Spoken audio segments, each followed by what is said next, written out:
Sound check, testing. Check, hey, test. السلام عليكم. السلام عليكم.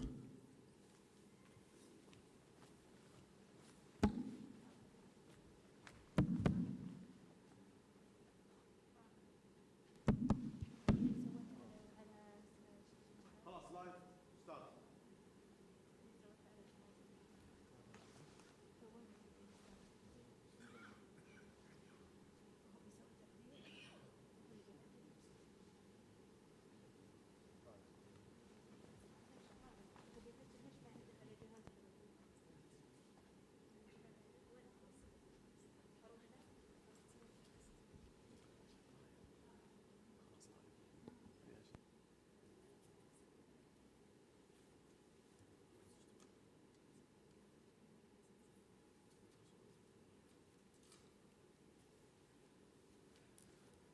بس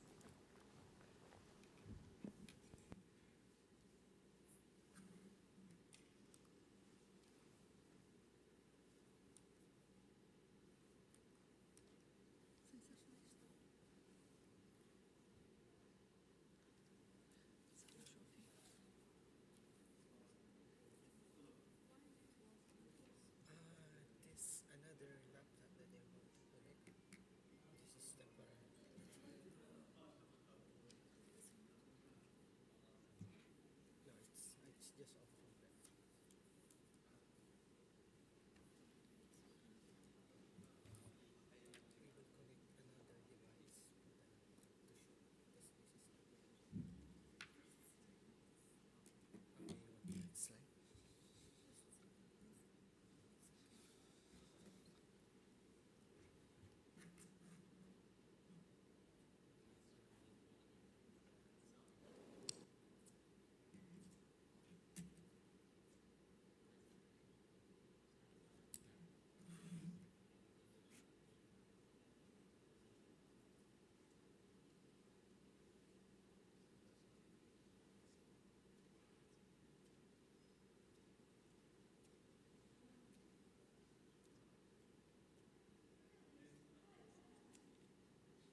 خلص الراوند.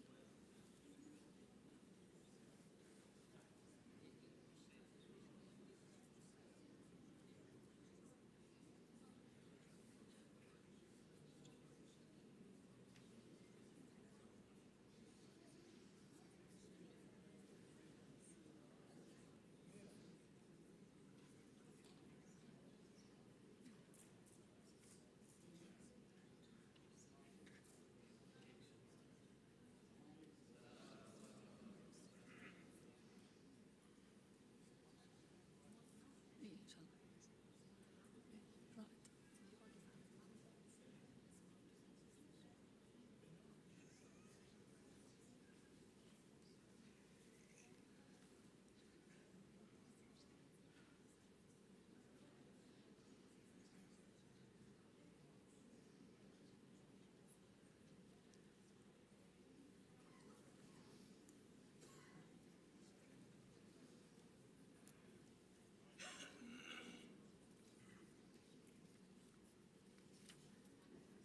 Ladies and gentlemen, distinguished guest, colleague and partner, Assalamu alaikum wa rahmatullahi wa barakatuh.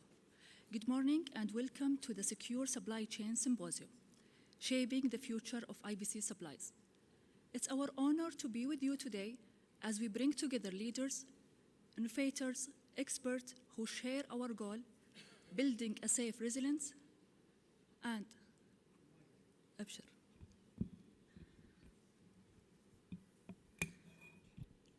The sound is clear?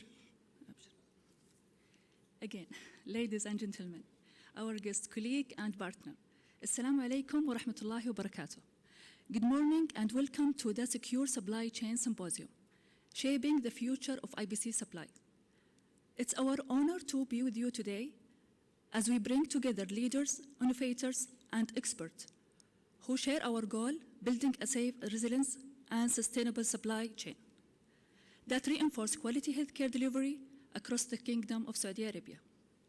We begin this morning with our registration and innovation of showcast and opportunity that reflect the heart of today's gathering, learning, connecting, and exploring the breakout the solutions that strengthen the infection prevention and control and elevate the supply efficiency and support national healthcare transformation.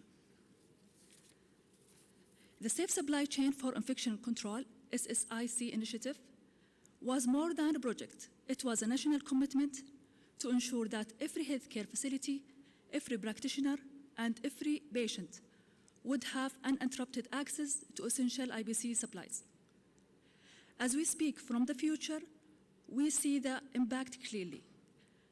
A stream supply chain built on data-driven forecasting, local manufacturer strength, and rapid response system, and unify a national standard. Stock out are no longer a threat, and healthcare facility operate with confidence, resilience, and readiness. This video shares the story of how SSIC readiness re-identify our approach to infection prevention, turning a challenge into opportunities, and opportunities into a long-term national capability.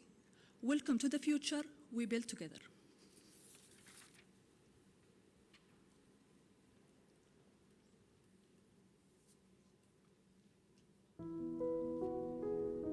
في يوم من الأيام كنا نحلم، واليوم نعيش تفاصيل الحلم ويتحقق قدام عيوننا.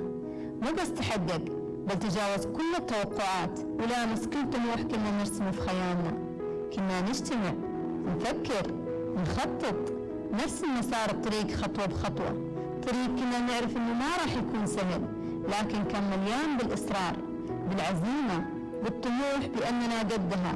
كنا نتطور مع كل خطوة، نتعلم مع كل تجربة، نتميز مع كل إنجاز صغير. واليوم نقدر نقولها بصوت مليان فخر. نجحنا لأننا قبل 5 سنوات من يوم أسسنا نظام مستدام في منشآتنا الصحية. نجحنا لأننا بدأنا مبادرة سلاسل الإمداد الآمنة في مكافحة عدوى في الوقت اللي كنا فيه بأمس الحاجة أن نتحرك. وثقنا ببعض، تكاتفنا، آمنا بأن كل جهة اختصاص تمثل قطعة أساسية في هذا النجاح. نتائج المبادرة تحكي الحكاية. البنود الصحيحة متوفرة، بالوقت المناسب، بالمكان المناسب، وبالكمية المناسبة، وبالجودة اللي تضمن سلامة الأرواح، والأثر واضح وتردد صدى في كل مكان. والمملكة تميزت لأنها وضعت صحة الإنسان أولاً، ونجحت في بناء نموذج يحتذى به في سرعة الاستجابة وجودة التنفيذ واستدامة الأثر. المملكة أثبتت للعالم أجمع بأنها قادرة على تحويل التحديات إلى قصص نجاح تروى وتدرس.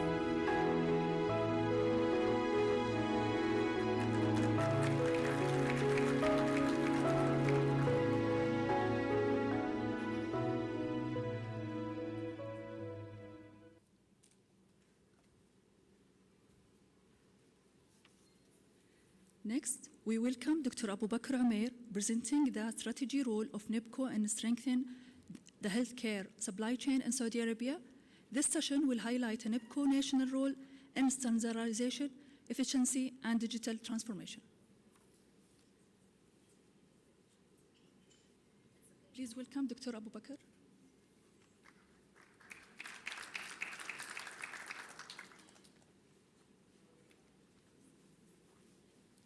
Assalamu alaikum wa rahmatullahi wa barakatuh. Sabah al-khair jami'an. I would like to thank the organizers for this great conference, for inviting NIPCO, and to include me within a panel of distinguished speakers. Inshallah, اليوم we're going to touch base and highlight our strategic role in securing and strengthening the supply chain for healthcare systems in Saudi Arabia. أنا أبو بكر عمر، استشاري صيدلة سريرية، انضميت لنبكو recently في الميديكال ديبارتمنت. إن شاء الله بنستعرض our role كنبكو والميديكال ديبارتمنت specifically in how we strengthen the healthcare supply chain solution.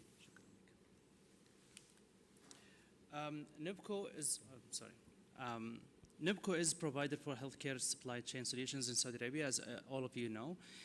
Our goal is to enhance and secure supply chain solutions, healthcare quality, affordability, accessibility, and contribute to economic growth. يمكن overview on the left side, I included a very brief information about NIPCO. Many of you may know. NIPCO was founded in 2008. The actual administrative operations started in 2009, but our first procurement process was successfully planned and executed in 2010. Later on, we got acquired by PIF, and that enabled us to proceed with providing a unified procurement process, logistics services for all healthcare institutions and providers in Saudi Arabia. Our clients were previously focused on the Ministry of Health, الدفاع, القوى الأمن, university hospitals, or specialized healthcare facilities that under the umbrella of governmental facilities. And we kept in our plan to expand to the private market. What happened last year is that NIPCO changed their strategy to participate in strengthening the supply chain for healthcare institutions. So previously, we were operating as an agent. We negotiate on behalf of our clients, الجهات الصحية الحكومية. Moving forward, we started adapting a hybrid model, partial inventory ownership. So بدينا ناخذ our own inventory as ownership تابع لنبكو. Previously, كل الانفنتوري اللي في مستودعات نبكو ما هو تحت ملكية نبكو. It's totally the ownership حق الكلاينتس. That enable us to capitalize the private market growth. أيضا reduce the waste or reduce the cumulative cost for our society. This resulted in a very data-rich operations, electronic platforms we were able to bring up to facilitate smooth and efficient processes for all stakeholders under the umbrella of NIPCO. So this is why we came up with edited vision and mission for NIPCO. So our vision came out to be for a healthier society, delivering the right products and the right solutions at the right place and the right time. وهذا امتداد للميشن اللي نبكو الآن تسعى لتحقيقه إنه by providing customer-centric, innovative and reliable healthcare supply chain solutions through cutting-edge technology, data-driven insights and operational excellence to enhance secure healthcare quality, affordability, accessibility and contribute to economic growth. لا يخفى عليكم انه الاستخدام حق الداتا دريفن سوليوشنز والمودلز الان في سمارت اي اي دريفن predictions للشورتجز. As the introducer said, stock outs is not a major concern anymore. Can, but not anymore. So, what happened since we started adapting the hybrid business model is that we came up with تقريبا 11 warehouses, 4 under construction, 8 fully operating في تخدم كل مناطق المملكة. و editing الاستراتيجي من 2024 ورايح أنا قدرت أضم الداتا حق 2024 فقط excluding ال 25. ف procurement value في 2024 تعدت عندنا ال 20 بليون ريال سعودي. As a provider of end-to-end healthcare supply chain solutions في السعودية, NIPCO is operating under core solutions, وهذه مقسمة على ال left side unified procurement و logistics. And then there is another arm is NIPCO Innovations اللي هي ممثلة ببلاتفورم NIPCO Marketplace للشراء المباشر أو للسمول businesses والprivate clinics, وخدمة وصفتي للكل والأغلبكم عارفة عنها. طبعا I'm not going to dig deep down details في descriptions تبع each, لكن in order to stick للثيم حق organizers إنه how NIPCO participated in strengthening healthcare supply chain في السعودية, I have to touch base على down operational facts. فبالتالي في البروكيورمنت في 2024 زي ما قلت لكم قبل شوي مجموع المشتريات للجهات الصحية الحكومية تعدى 20 بليون. With the power of negotiation لنبكو, we were able to save 1.85 billion ريال through negotiation مع السبلايرز. total vendors وهذه add up من بدأنا الفيرست بروسيس للبروكيورمنت في 2010 إلى 2024 في خلال 14 سنة تعدينا ال 170 billion ريالز in managed agreements.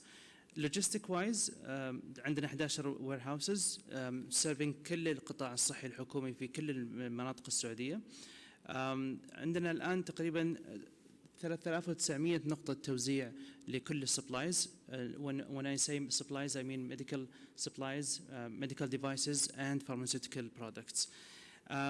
تقريبا عندنا في 2024 بنهاية 2024 كان عندنا 390 ألف طبلية في مستودعات نبكو. الآن as we are in December 2024 we are approaching 500,000 طبلية, وهذه تعطيكم انطباع على كمية المخزون اللي مستودعات نبكو قادرة على تحملها to make sure إنه supply chain للhealth care institutions في السعودية is secure and very powered. من ناحية نبكو ماركت بليس order value في 2024 تعدى 17 بليون ريال, وكان فيها تقريبا أكثر من 138 ألف order through the marketplace alone, يعني aside من التندرز والمناقصات. وأيضا this participated in تقريبا أكثر من 115 مليون savings في 2024. وصفتي الجميع يعرفها, تعدينا ال 15 مليون مستفيد في 2024. صرفنا تقريبا أكثر من 150 مليون prescriptions فقط في 2024, وأكثر من 5000 registered community pharmacies شاركت معنا. احتفلنا يعني very recently بدخول شبكة صيدليات النهدي, وهذا وسع نطاق خدمة وصفتي للجميع. و this actually participates أيضا again في الثيم تبع المحاضرة اللي هي how did NIPCO secure supply chain للhealth care institutions في السعودية. لكن احنا إذا أعرج يعني very briefly على الأشياء اللي احنا what we did to produce these numbers, احنا we played major role في cost optimization and national drug availability through centralized procurement, وmainly على 6 pillars هذه, starting من our top left. ما نعرف إذا هذا فيه starting من top left هنا consolidated vendor base. فإحنا we came up with a platform called iNIPCO for all the vendors, pharmaceutical supplies والmedical devices companies to register, وقبل طرح المنافسات تجيهم official notice إنه إحنا we're about to announce for a tender, so get yourself ready. standardized items, common purchasing process, centralized compliance process, centralized purchasing policy, وأيضا played a very major role as the number said في الcost saving. أيضا في digital transformation and I just touched base على ال two innovation اللي نبكو plays a big role في securing a supply chain اللي هي نبكو marketplace ووصفتي والهدف منها فعليا إنه إحنا we increase the transparency والefficiency و make sure إن all the medical devices, supplies and pharmaceutical products are readily available for any healthcare institution.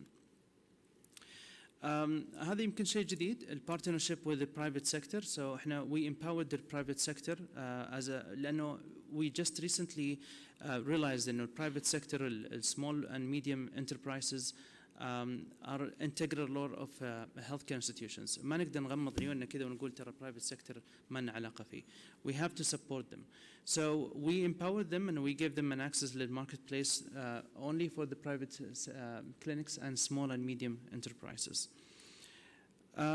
من ناحية logistics والinfrastructure development احنا we partnered with يعني global leaders في logistic companies.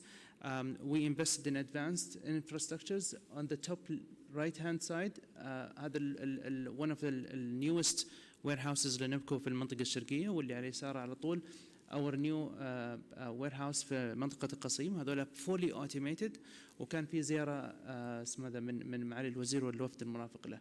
وهذه تعطيكم صورة تقريبية كذا عن ال level of automation in our warehouses. Recently أيضا عشان ندعم كمان supply chain we came up with innovative supply chain solution called موصول. حطينا له براند اسمه موصول. الفكرة منه إنه D2D from door to door بس احنا خلينا D2D يعني commonly و globally known as door to door.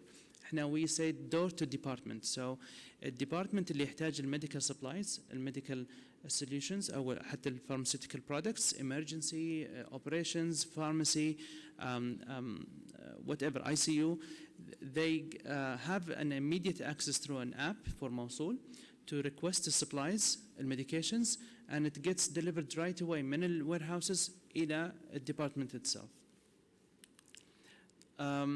طبعا هذه ايضا تعرج على الاشياء اللي تكلمنا فيها enhancing the efficiency والeffectiveness وايضا as sustainability is very important when we're investing in such technologies.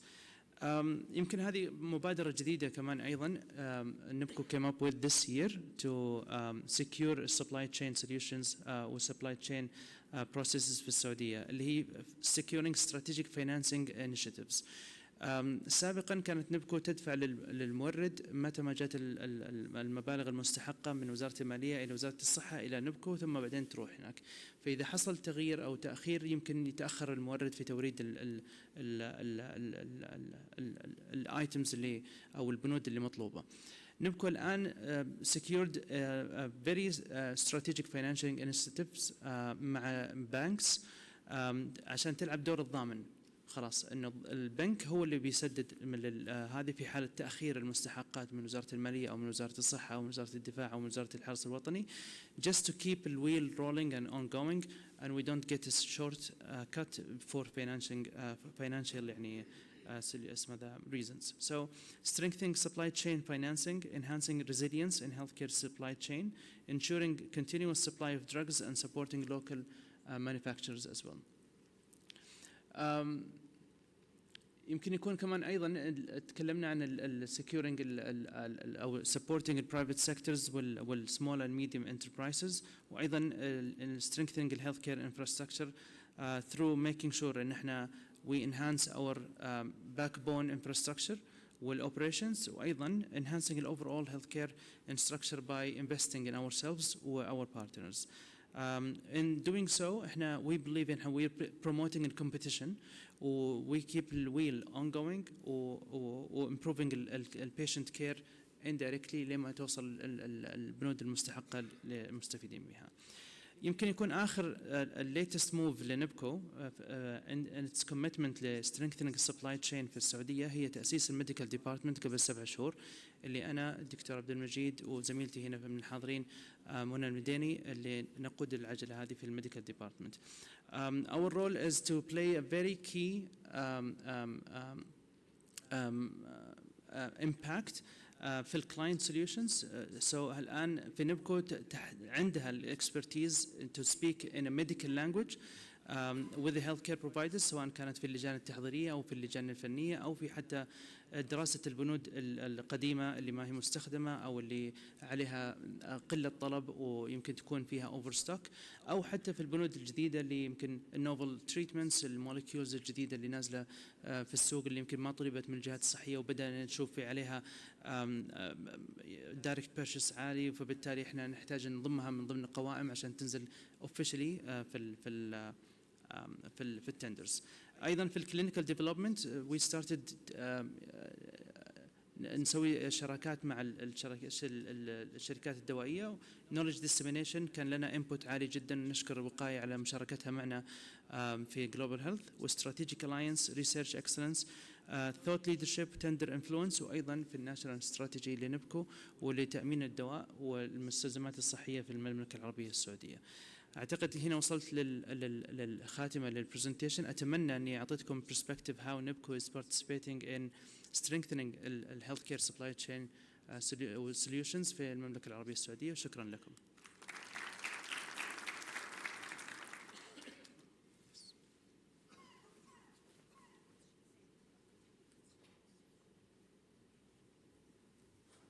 Thank you so much for our speaker for this valuable, informative presentation.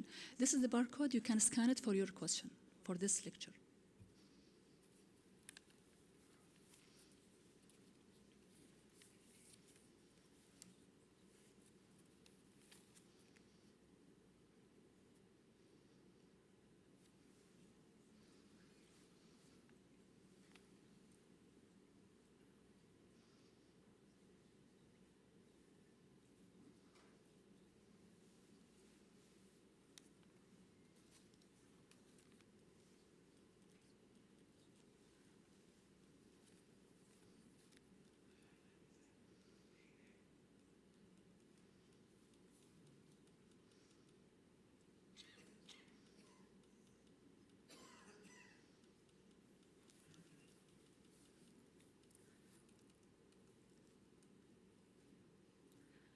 Our next session will be with Ms. Al-Jawhar Al-Jumaia, who will discuss enhancing healthcare delivery through resilience and sustainable supply chain system. Her highlight will be help us to understand how reliable and sustainable from the backbone of the quality care. Please welcome Ms. Al-Jawhar Al-Jumaia.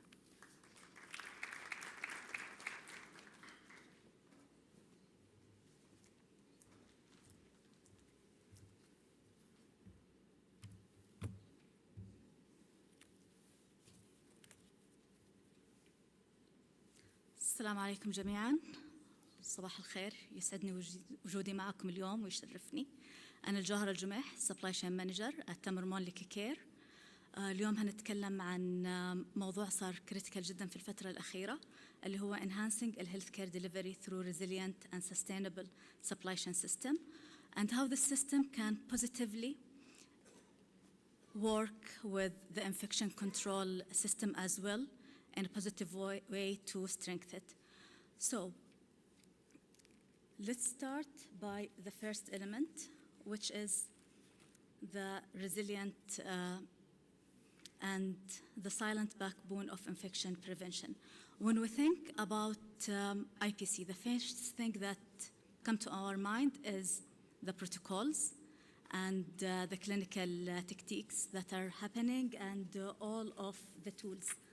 However, خلف كل هذه الأمور اللي يكون موجود في الواقع هو supply chain as a backbone that support all of this IPC system. وبناء على كذا لما يكون في أي shortage في السبلاي immediately بيتأثر ال IPC system. to manage expectation و to understand the three main pillars اللي بتأثر على infection control وعلى supply chain، نقدر نحددها ب three main pillars. أول واحدة هي عبارة عن strong supply system will enable effective و efficient IPC. ثاني واحدة هتكون عبارة عن controlled supply flow will reduce the contamination risk. وثالث واحدة اللي هي بناء resilient supply system هيحمل مجال الرعاية الصحية خلال فترات الريسك اللي بتكون موجودة والكرايسيس. ولهذا السبب supply chain is not an only support system. Actually, it's working as the backbone of the infection control that keep it all together. بعد ما طرحنا هذه الفكرة، النقطة الثانية اللي هتتوارد لذهننا إنه إيش الأشياء اللي تساعدنا في build resilient and sustainable supply chain. في 6 strategic pillars that help in building a sustainable and resilient supply chain. The first one is localization والتنوع في مصادر الموردين بحيث إنه ما يكون اعتمادنا على مورد واحد. الشيء الثاني هيكون الديجيتال فيزيبيليتي وتريسابيليتي بحيث يكون عندنا تصور واضح للانفنتوري اللي موجود عندنا، التريسابيليتي تبعته، البيانات الخاصة بالباتش وباللوت نمبرز. والنقاط اللي بعدها هتكون controlled storage and logistic integrity بحيث إنه إحنا يكون عندنا القدرة إننا نخزن المواد حقتنا في المستودعات بالطريقة السليمة اللي تحافظ على جودة والكواليتي تبعت المنتج. بالإضافة للregularity alignment والstandardization to ensure compliance وdefinitely sustainability for a long term stability بحيث إن يكون عندنا حلول مستدامة نقدر نستعملها على المدى الطويل. خلال فترة كوفيد الكل انتبه ولاحظ أهمية الIPC system. الجائحة كانت على مستوى العالم كله، الشوك اللي صار فيها والمشاكل اللي صارت لها علاقة بالIPC كانت على مستوى الجلوبال، ما لها علاقة بدولة محددة. وخلال هذه الجائحة بان لنا وضح لنا بشكل كبير إنه الديبندنسي على الجلوبال سبلاي is not the best solution، وإنه أفضل شيء إنه الإنسان يعتمد أو الدول تعتمد على السستينبل لوكال سولوشن. وهنا بدأ عندنا أهمية اللوكاليزيشن بحيث إنه وضح عندنا إنه اللوكال سولوشن أو اللوكاليزيشن هي الباورفul اللي إحنا نحتاجها، وهي الحل المستدام اللي هيساعدنا to sustain our supply chain، وهذا يتماشى مع Vision 2030. هذا الشيء هينتقلنا للنقطة اللي بعدها اللي هي السكسس ستوري تبعت تمر مولكي كير which is a local manufacturing that is providing medical solution. فلو هنبدأ نتطرق عنها نبدأ أول حاجة إنه ليش تمر مولكي كير تعتبر a success story. أول pillar اللي هي mainly localization. الايتم اللي بتقدمه تمر مولكي كير هي عبارة عن local sterilized procedure pack assembled as per الكاستمر as per السيرجنت requirements. هذا السولوشن بيساعدنا إنه الايتمز كلها تكون sterilized و packed in one procedure pack. فهذه من ناحية إنه هي بتكون localized و delivered من السعودية. البوينت الثاني الرول تبعها في السبلاي شين efficiency و building a streamlined predictable flow. الدراسات أثبتت إنه استعمال البروسيجر باك تبعت مولكي بتساهم ب reducing من 30 إلى 50% من الأوفر تايم اللي لها علاقة بالديفرنت ستيجز من البروكيورمنت للدليفري للانفويسنج. والأوفر saving of time هذا هيساعد كل الريليتد ستيك هولدرز اللي موجودين في المراكز الصحية إنهم يستثمروا هذا الوقت في providing more solution that will help improving clinical work instead of follow up على invoices أو follow up على procurement والsupply requests. النقطة الثالثة كمان اللي هتأثر بشكل أساسي على الانفكشن كنترول لها علاقة بالديزاين تبع السولوشن نفسه. بحكم إنه كل المواد بتكون sterilized وموجودة في باك واحدة فهذا معناها fewer touch point و lower contamination risk instead of each component is delivered by itself and being sterilized before each surgery فهي بتكون customized one time use solution وبعد كذا it get disposed. بالإضافة لذلك بحكم إنها هي customized procedure pack فهذا برضو بيعطي فرصة إنه الدكتور أو السيرجنت يقدر يضيف مواد بتساعد في الكونتامينيشن كنترول زي بعض الوايب اللي بتساعد في تعقيم جلد المريض قبل ما يدخل لغرفة العمليات. فهذه من ضمن السولوشنز اللي ممكن تساعد في الانفكشن كنترول. ننتقل بعد كذا ل fourth pillar اللي هو له علاقة بالديجيتاليزيشن. الديجيتال سولوشن والانوفيتد سولوشن لها دور كبير في الانفكشن كنترول. في ميجرز كثيرة بتستعمل للانفكشن كنترول عن طريق الديجيتال سولوشن، واحدة منها الاي او تي والاوتوميتد اتش فاك. فهذه الاشياء على سبيل المثال لما يكون في الوير هاوسز، هذه السيستمز بتساعد في بتعطي الارم لما يكون في اي temperature exertion أو لما بيكون في أي humidity level going higher than what it should be.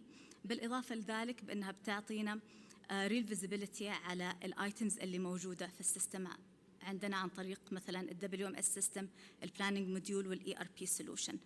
كل الأنواع المختلفة لل ERP solution من planning module manufacturing module، هذه كلها بتساعدنا إنه we keep the traceability وال correct information الخاصة بالآيتم موجودة عندنا saved و stored in our system. بالإضافة لهذا كله في another innovative solution خاصة بتمر مولكي كير.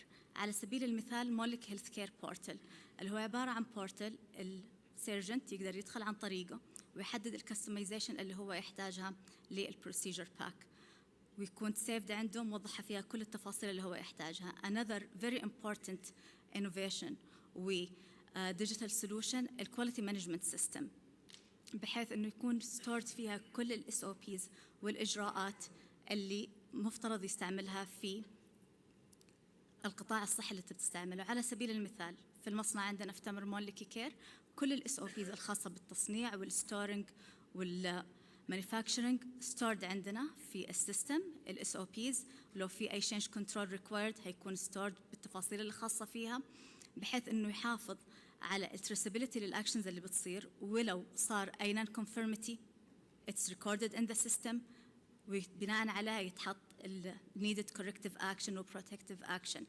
فهذه كلها بتساعد إنه وإنشور إنه إحنا we are matching ال best standard، وفي الأخير هذا يأثر اللي بيؤدي إلى safer practices that will help eliminating and reducing الانفكشن بشكل عام.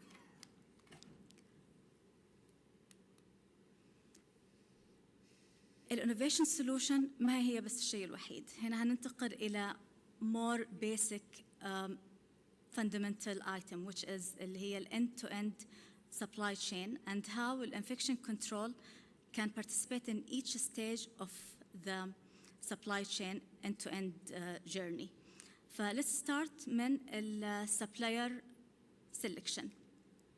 لما يكون أول خطوة في السبلاي تشين supplier selection. When you start to select any supplier, you need to ensure that you are partnering only with a supplier who are meeting the quality standard من حيث أنهم يكونوا ISO certified. They have a GMP certified supplier. بالإضافة لذلك أنهم they are matching the local standards سواء من السعودي FDA أو حتى الناشونال compliance check.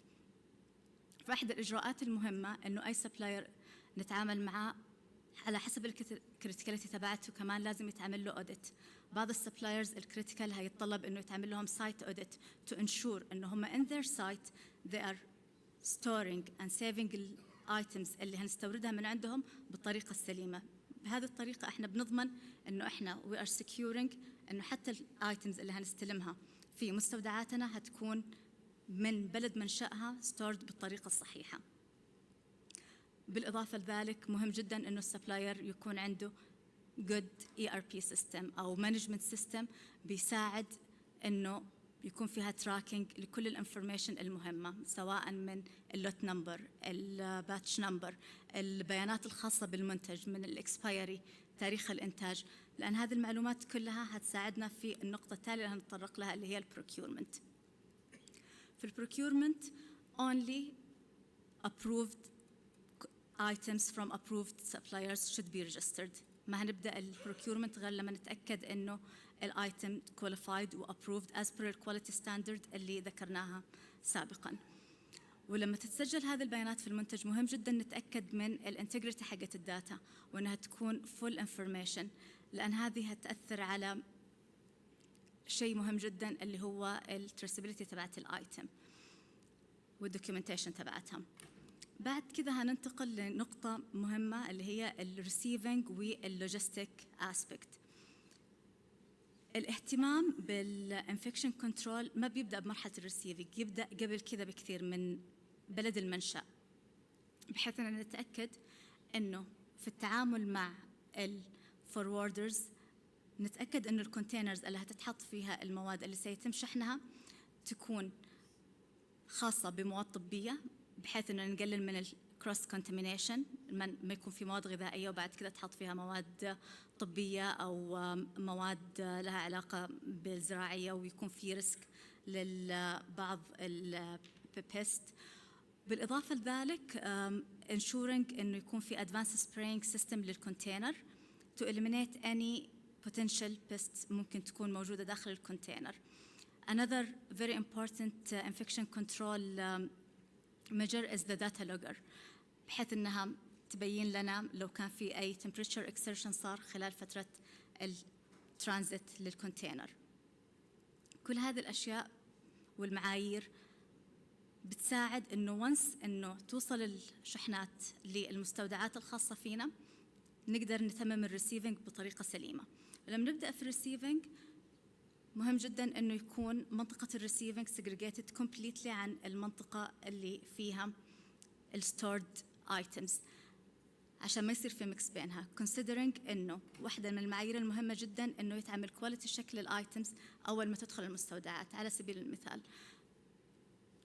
مثال يعني فعال جدا اللي هو الطريقة اللي احنا بنتعامل فيها في تمر مولكي كير مع الكومبوننتس.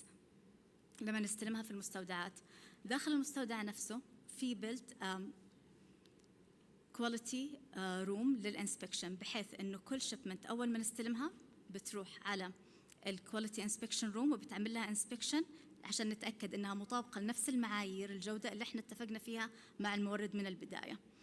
وفقط الكومبوننتس او الايتم اللي يتم التاكد انها مطابقه لمعايير الجوده اللي تم الاتفاق عليها في الخطوه الاساسيه اللي لها علاقه بالسبلاير والايتم كواليفيكيشن هي اللي يتم ادخالها داخل المستودعات وتسجيل بياناتها.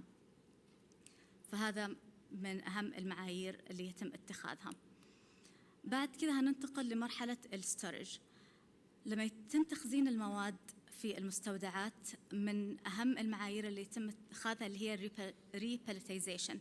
في اوقات كثيره الموردين ممكن يرسلوا الايتمز في وودن باليت وما تكون بري هيتد وودن باليت، فهذا بيعطينا ريسك انه يكون في علقه فيها بعض الشوائب او بعض الحشرات. فمهم انه يتعمل ريباليتيزيشن من الوودن باليت اللي استلمناها من المورد على هيت تريتد وودن باليت، والافضل من كذا كمان انه to be replaced by a plastic pellet، بحيث انه بهذه الطريقه 100% we eliminate الريسك اللي لها علاقه باي بيست او حشرات ممكن تتكون عن طريق الوودن باليت.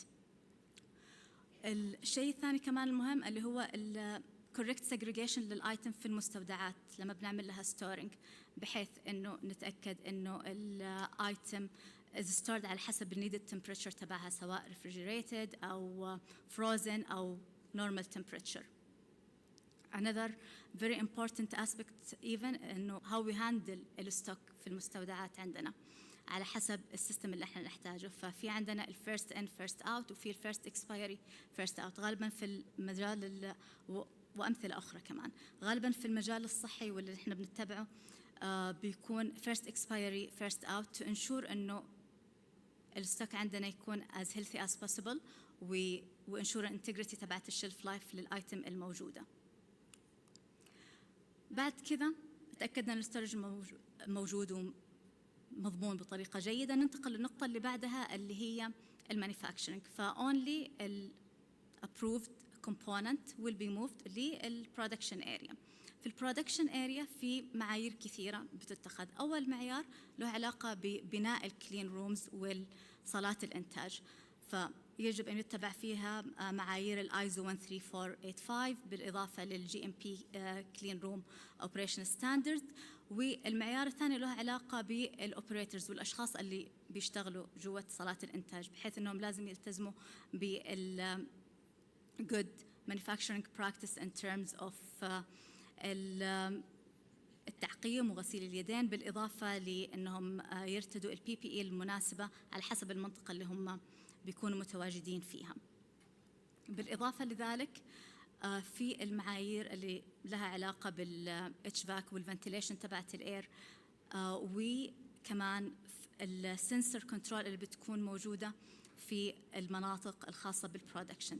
على سبيل المثال في السترلايزيشن شامبر وغرف التعقيم بيكون في سنسور بيوضح لنا لو صار في أي ليك لل ETO أو الغاز المستعمل في التعقيم، بيعطي alarming immediate alarming. فهذه واحدة من الانوفيتد solutions اللي بتكون موجودة في البرودكشن اريا، تعطي alarming immediately بحيث انه لو كان في اي خطر ممكن يجي بسبب الكونتامينيشن او الليك نقدر نتفاداه على طول.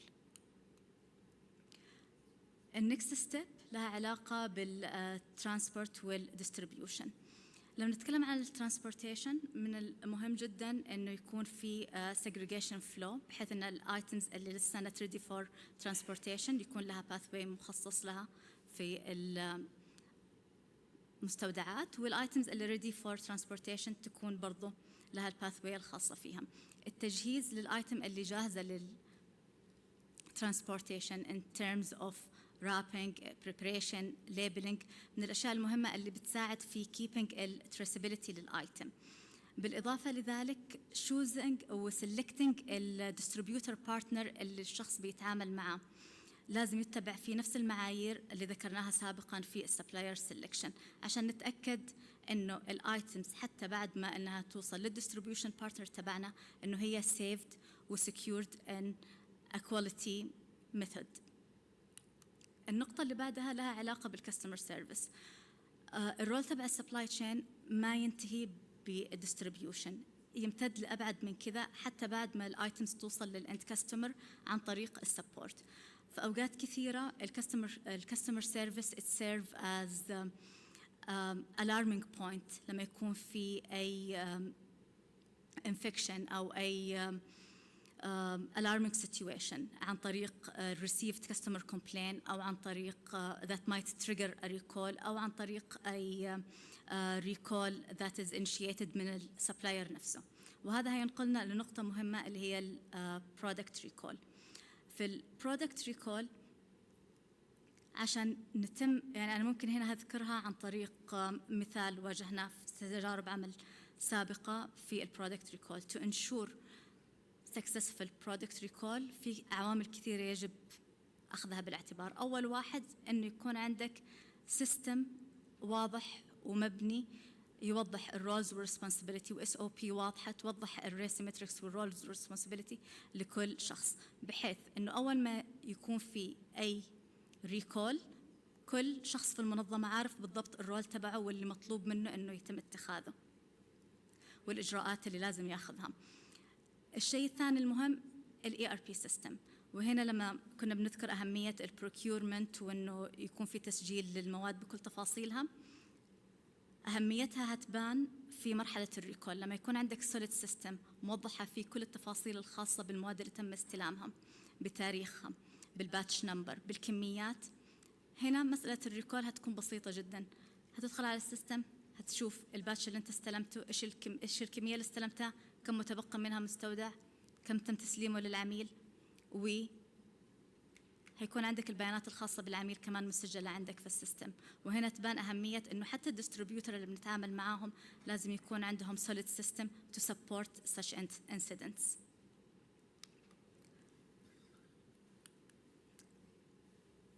في الريكول احنا بنتأكد إنه كل البرودكتس حقتنا بعد ما وصلت للعميل it's handled in a good way. في الجزء الآخر اللي بيفضل من الايتمز اللي هي الايتمز اللي بتعتبر ويست cannot be used anymore. handling الويست من أهم الأشياء والموست critical aspects اللي لها علاقة بالinfection control. فهي بتبدأ من الانترنال تيم اللي يكونوا موجودين في المنشأة، إنه يكون عندهم يكونوا well trained و aware about the different type of waste بناء على التايب تبعها سواء ميديكال أو بايوهازارد أو ستيرلايل أو غيرها، وبالكلر كودينج الخاصة فيها، بحيث إنه internally they do الانيشال segregation. وبعد كذا ننتقل للمرحلة اللي بعدها اللي هو الدستركشن، بحيث إنه يتم التعامل مع only certified medical waste contractor لكي يقوم بعمل الدستركشن. فهذا الشيء هيضمن إنه المواد اللي ما تم استعمالها يتم التخلص منها بشكل سليم. النقطة اللي بعد كذا اللي تكلمنا، كل الأشياء اللي تكلمنا عنها هي إنه لما يصير الانفكشن how we control it, how we will handle it. من الأشياء المهمة جدا كمان إنه إحنا يكون عندنا proactive model for infection control، بحيث إنه إحنا we prevent the risk before it reach to the point care. فأحد النقاط المهمة زي ما ذكرنا سابقا اللي هي ال ERP solutions. demand forecasting system بيساعدنا إنه يوضح إيش الفترات اللي بيكون فيها high infection لcertain high rate لcertain infection زي الفلو. فبيبان عندنا من الهيستوريكال داتا إنه هذه الفترة هي اللي بيكون فيها high rate of flow على سبيل المثال، وبناء عليها السبلاي يقدر يجهز النيدد PPA من ماسك وغيرها، بحيث إنه يكون well prepared للسيتويشن. بالإضافة ل other digital traceability tools that can be used. ال AI definitely بيساعدنا كثير في هذا الموضوع عن طريق البريدكت لكل الشورتج والأخطار اللي ممكن تصير globally. At the end, resilient supply chain will lead us to a resilient care. وهذا هيساعدنا في الأخير أن نوصل لهدفنا اللي كلنا نطمح له، اللي هو having a safe supply chain and safe patient care. شكرا لكم ولوقتكم.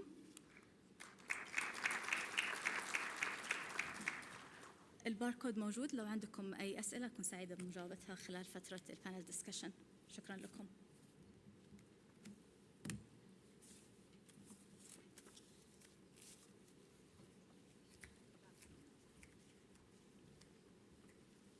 Thank you so much for our speaker, Ms. Johara, for this informative presentation.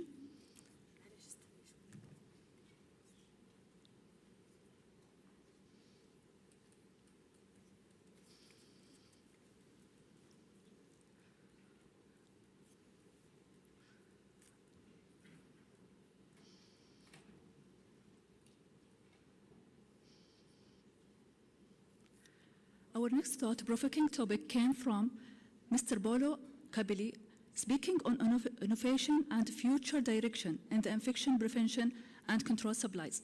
His presentation will highlight on how new materials, advanced design, and cost-effective solutions are reshaping the IBC practices. Please welcome Mr. Bolo.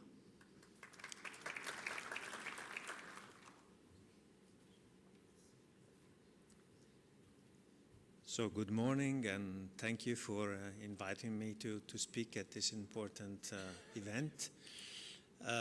As by the introduction, I will bring you to some different topic, less physical maybe rather than the previous speakers, but not less important. When we talk about public health and we talk about safe supply and safe health, of course, we need also to consider other dimensions. And I will talk to you about the future first and the innovation.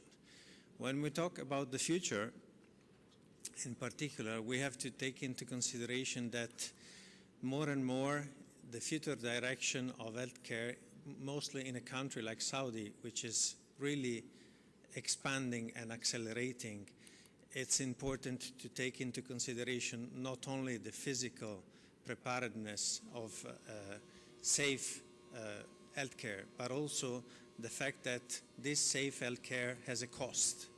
So the cost of safe healthcare is not only the cost of the goods that are delivered and the cost of having a supply chain which is streamlined. it's also the cost that is associated to all of the healthcare process, which is very complex.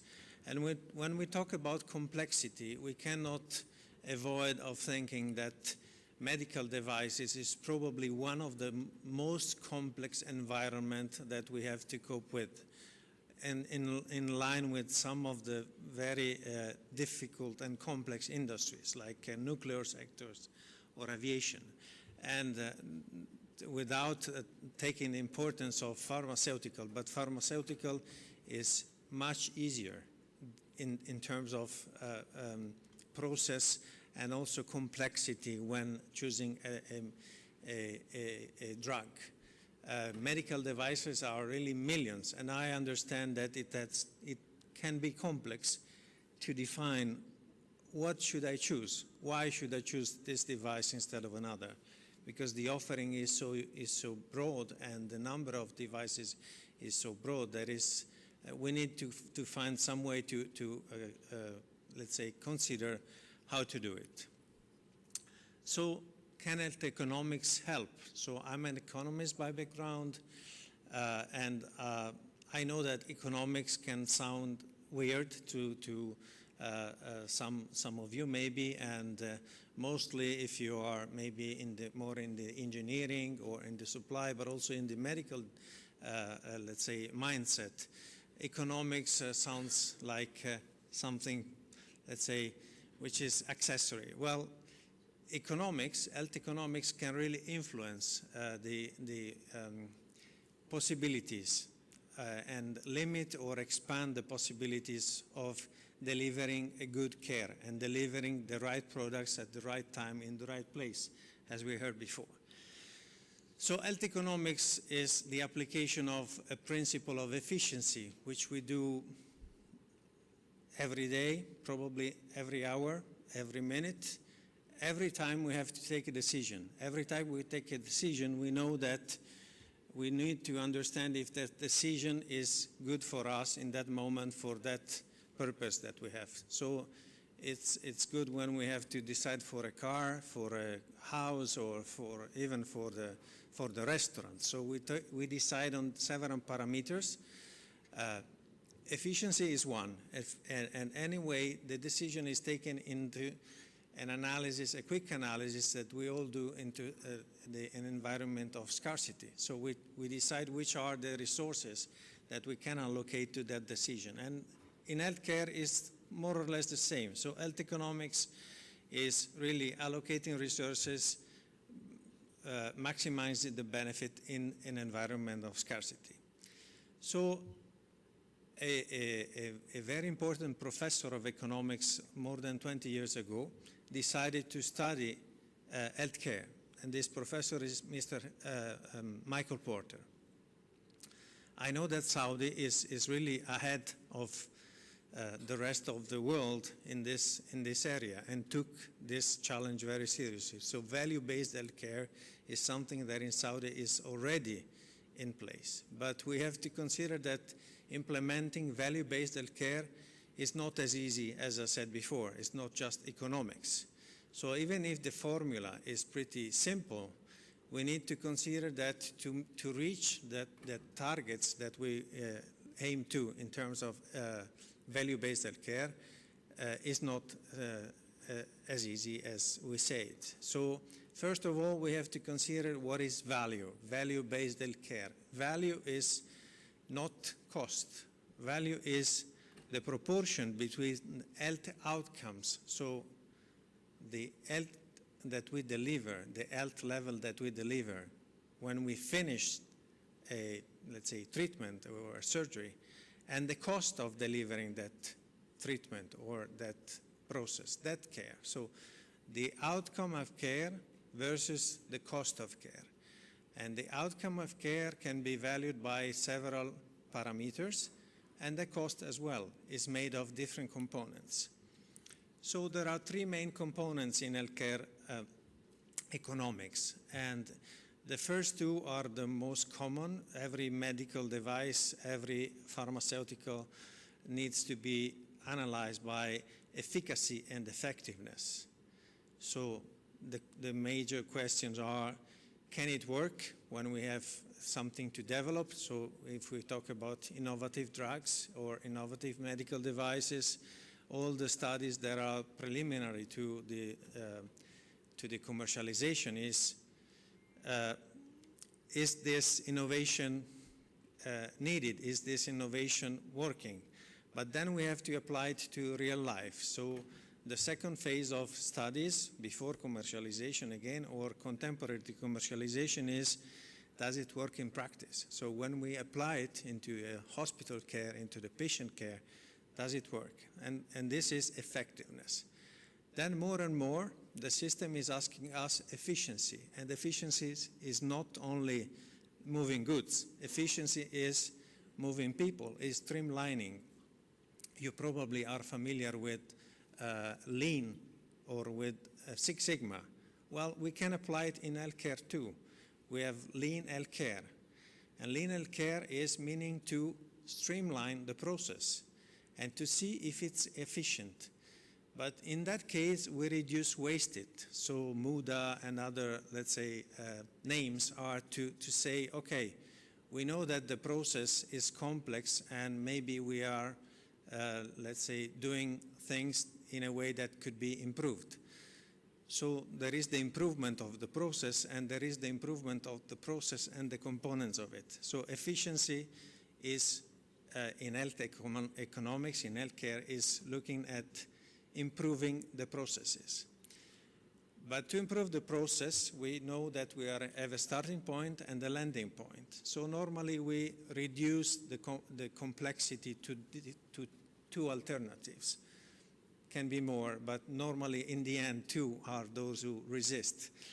And so with two alternatives, we know that we can compare the cost of the two alternatives and the clinical impact if we want to go back to the value-based healthcare. So the outcome is the clinical impact, the cost is the cost of delivering those impacts.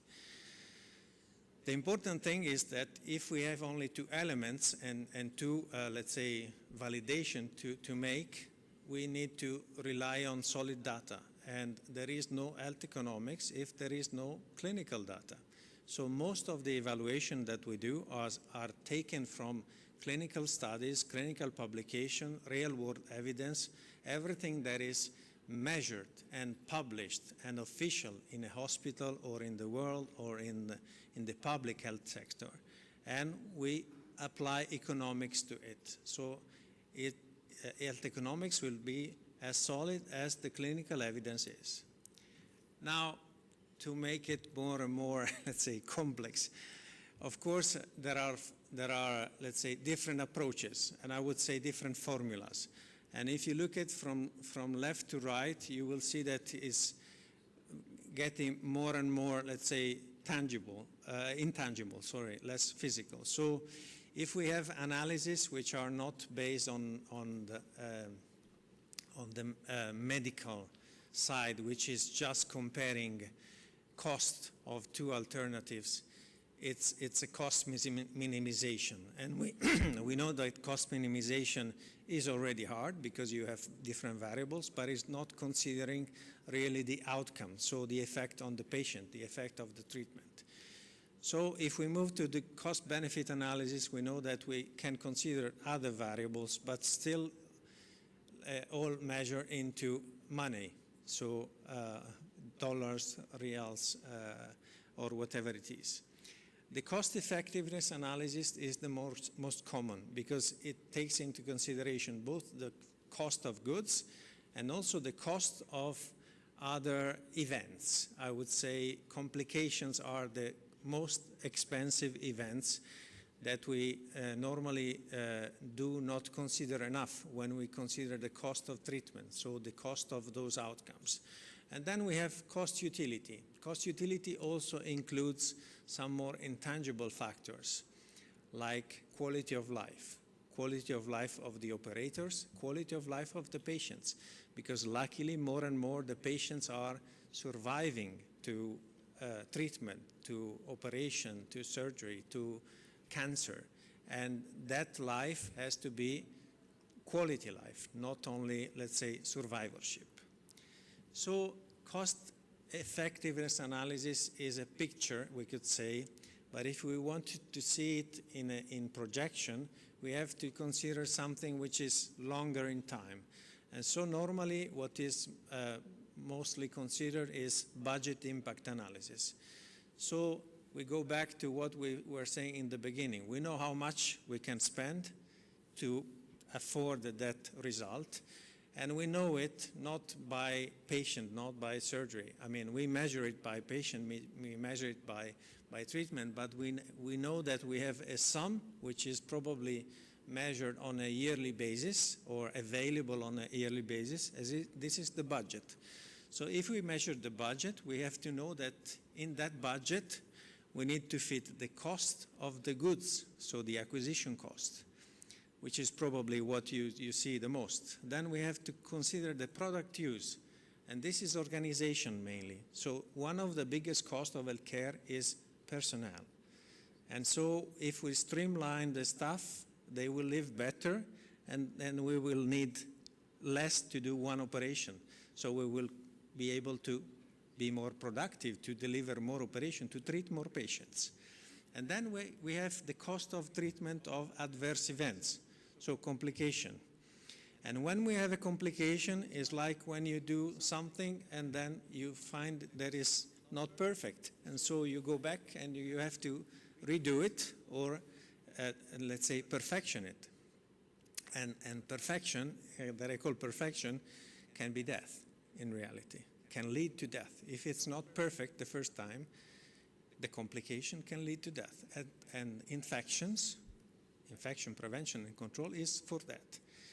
And then we have also the intangible costs. And if you see at this, let's say, at these bars, you will understand that, of course, when we introduce a new technology, normally the goods are more expensive because there is research, there is innovation, and there is probably something more. I mean, you move very fast, and you will know anyway that in the past we used to treat patients with glass syringes or, let's say, other things which are no more available because of safety. Now we have more consumables, and those consumables have engineering behind, have research behind, and this is expensive. But if we look at the total cost, you will see in the bar on the right, in the end, the investment is less. So there is money that can be allocated for other things. And one of the most important things is the saving that we can have in the adverse event treatment. So infection, prevention, and control. Now, I told you already the different type of cost. This is just a summary of it, but it's important to understand that price and cost are not the same. What we call price is the cost of the good that is the acquisition cost. Then if we have to consider the real cost of an intervention, we have to consider the use, so organizational cost, and the adverse events cost, plus other costs intangible that I mentioned. So to summarize the first part, I would say that when choosing a medical device, we have to consider different angles. And different angles mean that if you do want to introduce something new, if you want to move fast towards innovation path and development path, you have to consider the resource utilization, not the cost on its own. And then, of course, to do this, you have to distinguish between resource utilization and pure acquisition cost. And as I showed before, and I will show now in the next slides, you will see that even expensive products can be cost effective because they will save in terms of efficiency, they will save in terms of complications. And then in the end, we have to do it, as I said, in different angles. So in the policy makers, let's say, perspective, in the healthcare professional perspective, in the patient perspective, which is in the end what we want to take care of. So let's move to surgical site infections, which is one of the most, let's say, common infections in the world. And and not less here, I guess. So we know that we can have urinary tract infection, pulmonary infections. Those are bad infections. But surgery site infections is something that we can control easily. And as you see, half of it is estimated can be prevented, can be preventable. And the problem is that the chance of readmission is very high, as you see, 5 times. So the perfection thing I was mentioning before. So you have to, let's say, recover from a situation. And it's also creating a lot of costs, which are the cost of stay in the hospital. So the length of stay, the cost of having a patient in the hospital is very high compared to the investment that you do when you talk about acquisition of products. To make it more, let's say, clear, this is from a published studies. You will find it in the small notes on the bottom. And this says that on a global level, considering only, let's say, only surgery, but all surgeries, so this is really rule of thumb, we have costs that are identified and other complications which are identified. And by type of surgery, of course, this has differences. So there are costs, in this case, for orthopedics, which are pretty high, and also the length of stay, which is one of the measures I mentioned, creating additional cost is important. Then vascular surgery is important, and we will see how it relates to medical conditions. And then cardiac surgery, and we know that cardiac disease is the number 2 disease. Number 1 disease for death, number 2 for prevalence. So if we look at cardiac surgery, we will see now in a while how we can, let's say, move into the innovation part. And please remember those numbers, 13.2 days and $45,000 dollars per infection. So let's move to the innovation. Innovation, we know, is really helping to prevent infection, so to save money, to save life of the patients. And this is something which is very fast developing. The life cycle of a medical device is really short compared to other, let's say, treatments, so to drugs, for instance.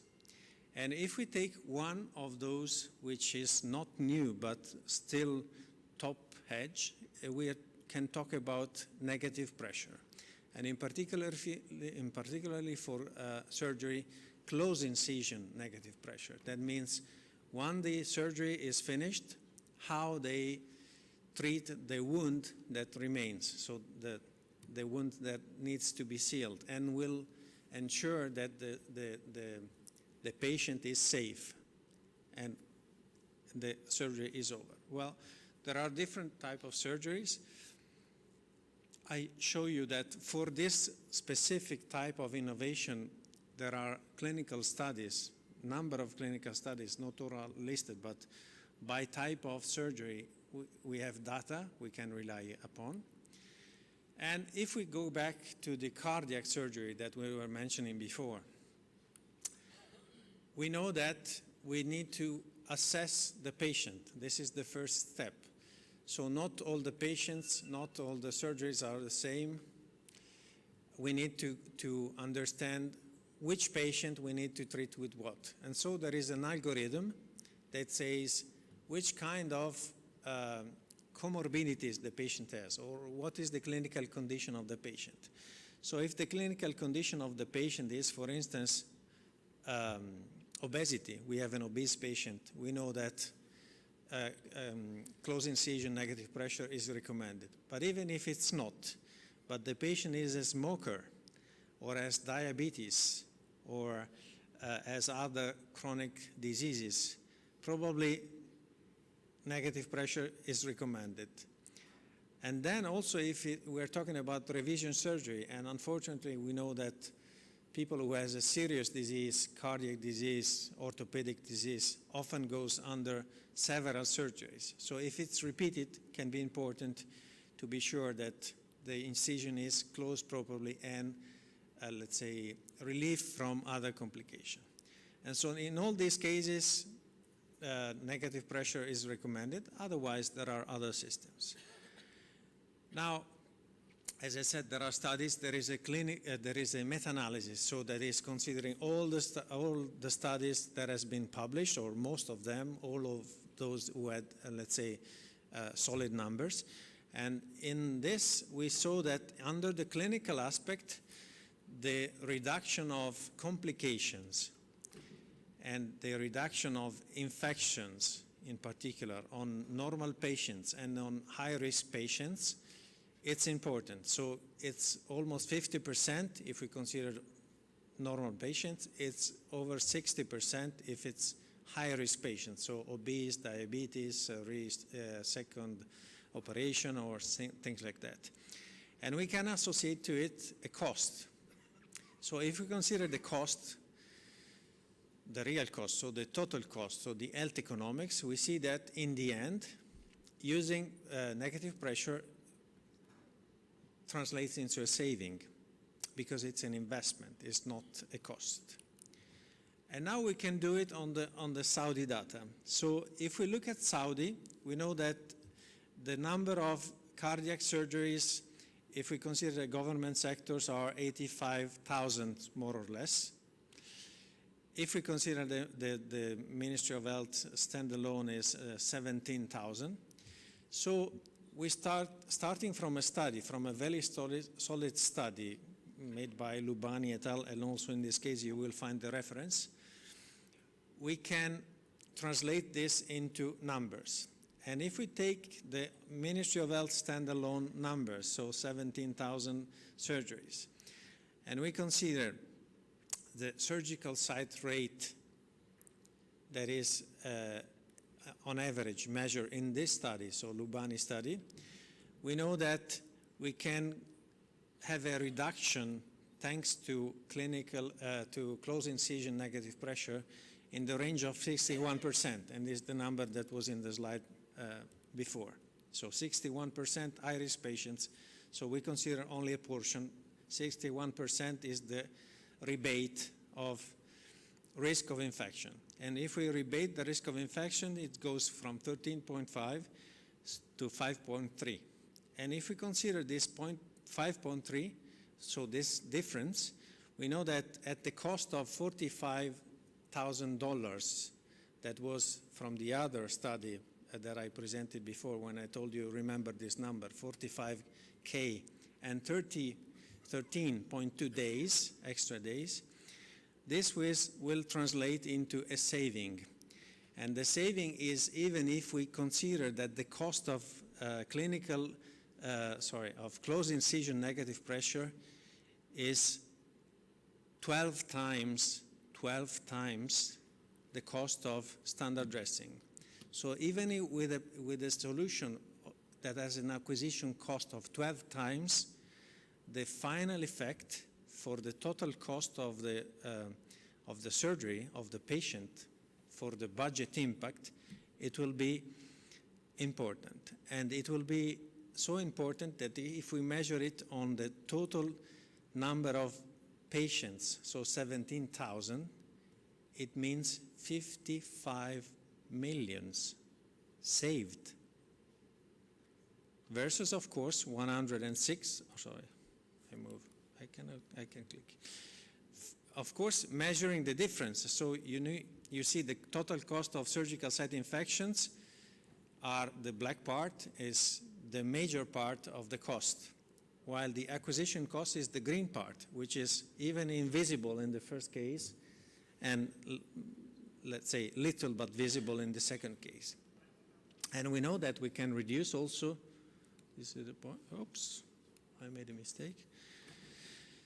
We can reduce also the number of infections, of course, and we can reduce the length of stay, so the days in bed that the patients will have. And you can see it in the two graphs on the left. So just to to finalize one more thing, C-section.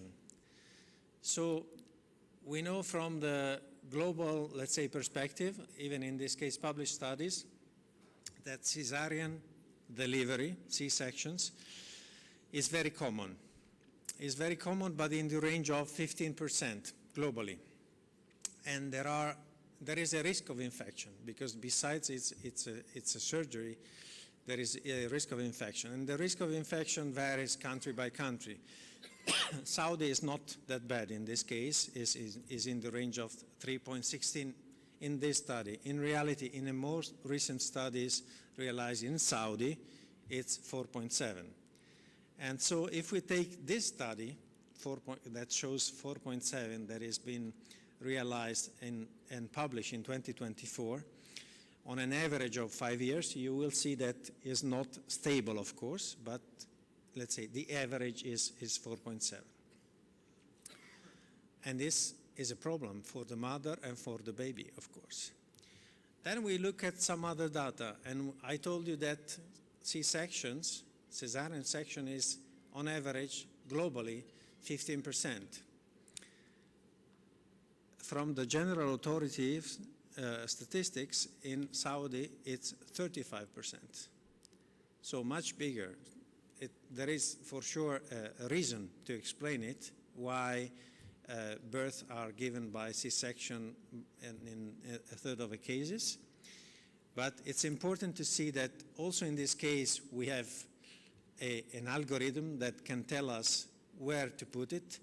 And if we consider just one small portion, as we did before, of the surgeries that, of the baby deliveries that are in place, so instead of 109, we take only a quarter of it, so 23,000, we can save yearly 1 million.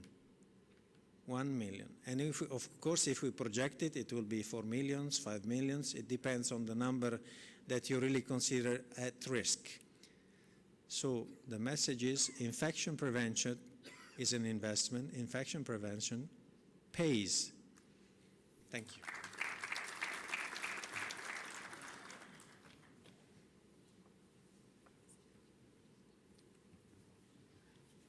Thank you so much for our speaker for this informative presentation. For your question, please scan the barcode.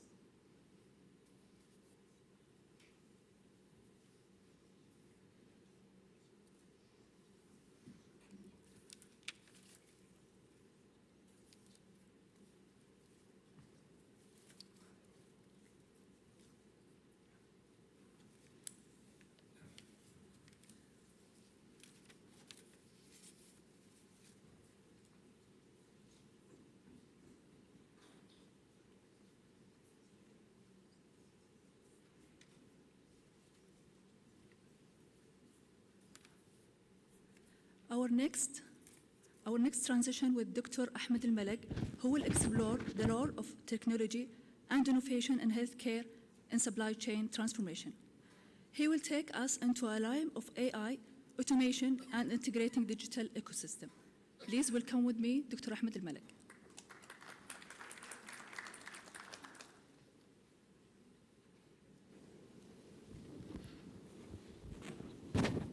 Good morning. My voice clear. صبحكم الله بالخير جميعا. طبعا انا شايل هم المايك بتكون في مسافه، فقلت لهم افزعوا لي جيبوا لي. سعيد بالدعوه وتشرفت والله اني اكون مع نخبه من الزملاء في مكافحه العدوى. واليوم ان شاء الله راح نتكلم على جزء جدا مهم ومبادرة جدا جبارة من ضمن المبادرات في الإدارة العامة لمكافحة العدوى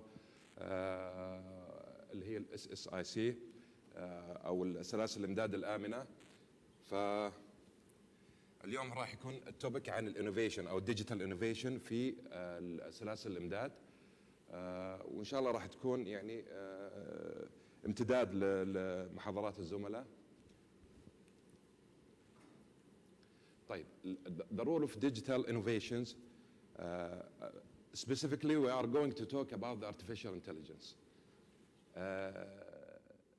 As we know now, the trend in the medical field and many fields that we use the recent technology, and we have now in our daily routine, we are using the artificial intelligence in many ways.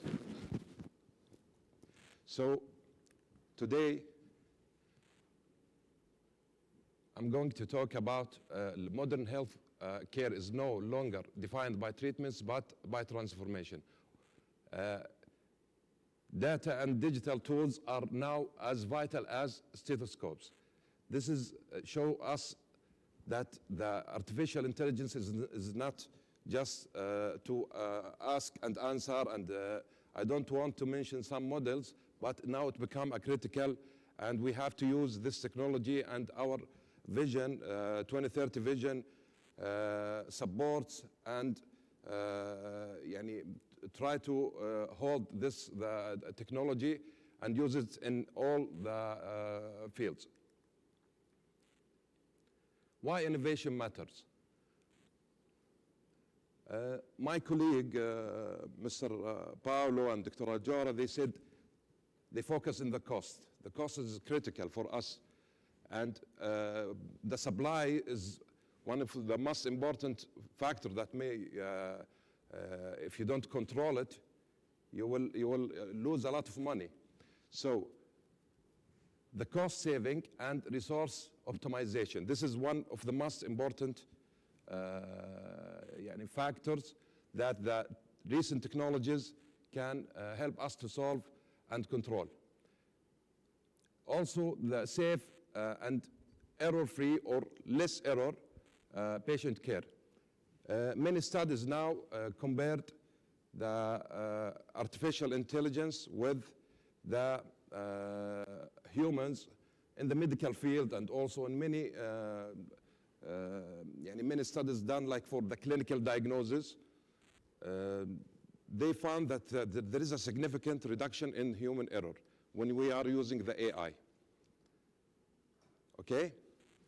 So we will have less error, cost saving, and the speed and time. So we will have faster, more efficient service delivery. Before, the companies, when they want to create like application, they will have to do meetings, a lot of meetings. They will have to put a huge budget to do this application or create this application, and take a lot of time to create it. Now with recent AI models, we can, within a couple of days, we can like create an application or a platform. So in the supply chain, we can use it. The time is very important for us, especially during crisis. Okay, so we have the SDAIA, as we all know, it supports the artificial intelligence, and this is part of our vision, the 2030 vision, to build a value base, as my colleague Mr. Pablo mentioned, a value-based, data-driven health ecosystem, promote AI and automation in clinical and logistic operations, integrate initiatives like we will talk about our prototype that we are working, inshallah, to finalize it, the supply guard, like the SSIC for sustainability of supply. Also, we have to mention support local manufacturing. As Dr. Jahra mentioned, localization is very important to have a local products and manufacturing and technology, especially during crisis. We inshallah, we are going to lead, inshallah, in this part and all parts of infection control. Regarding the technology, it supports every layer of healthcare and supply. Not only the supply, for many pillar in healthcare services. So, as I mentioned before, the automation is very important, especially to be proactive. We have to be proactive, not reactive. So proactive, we have to predict. The AI and those tools will analyze the data and predict that if you have, like for the supply, you will have shortage, it give you alarm before the shortage happen.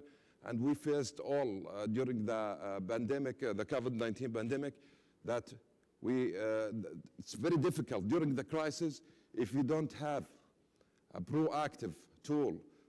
Even during when you do action or reactive action, if you don't have technology to have a very fast processing of data, you will face a lot, waste a lot of time, lose a lot of money, and the most important thing, maybe we'll lose lives.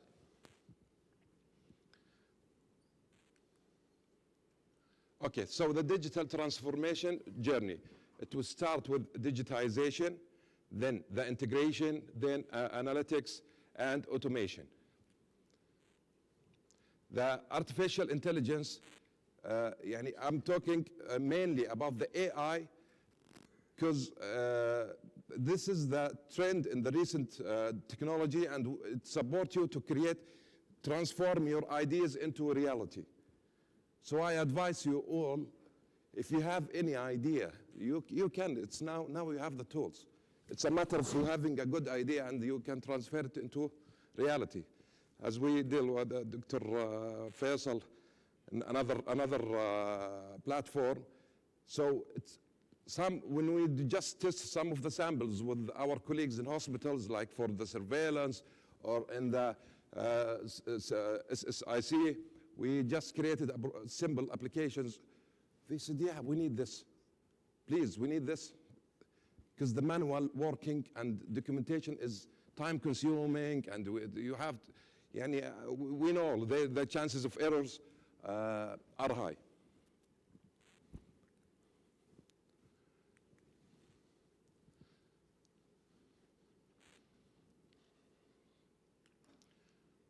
Okay, so technology in supply chain management.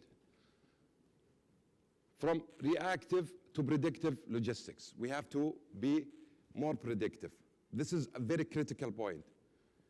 The AI will analyze your consumption and will analyze, because all connected together with the department. It will analyze if there is a sudden drop or extreme request. You have a lot of requests in certain departments, give you alarm, there is something wrong there.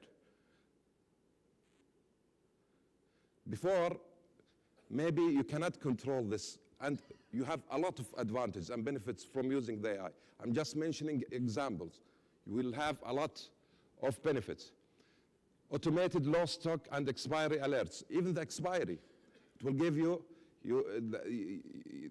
give like a dashboard. It will give you this item will expire soon, before you have enough time to control how to request another with sufficient time, the bar level, everything.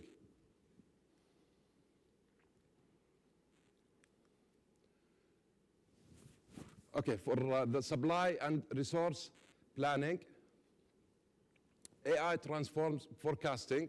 We can, as we said, predict, learn usage patterns in each department, and predicts next week or next month demand, suggests reorder, timing and quantities, minimize both shortage and overstock. So this is where digital intelligence meets financial efficiency. So it's very, very important. We will control the cost also, as my colleague mentioned before. It's a very important point to use innovations, because you will reduce the cost of operation. I will mention some global examples of smart supply. The Mayo Clinic, USA, it's proved that it reduced 40%, or it has 40% fewer critical short stockouts. For the NHS UK,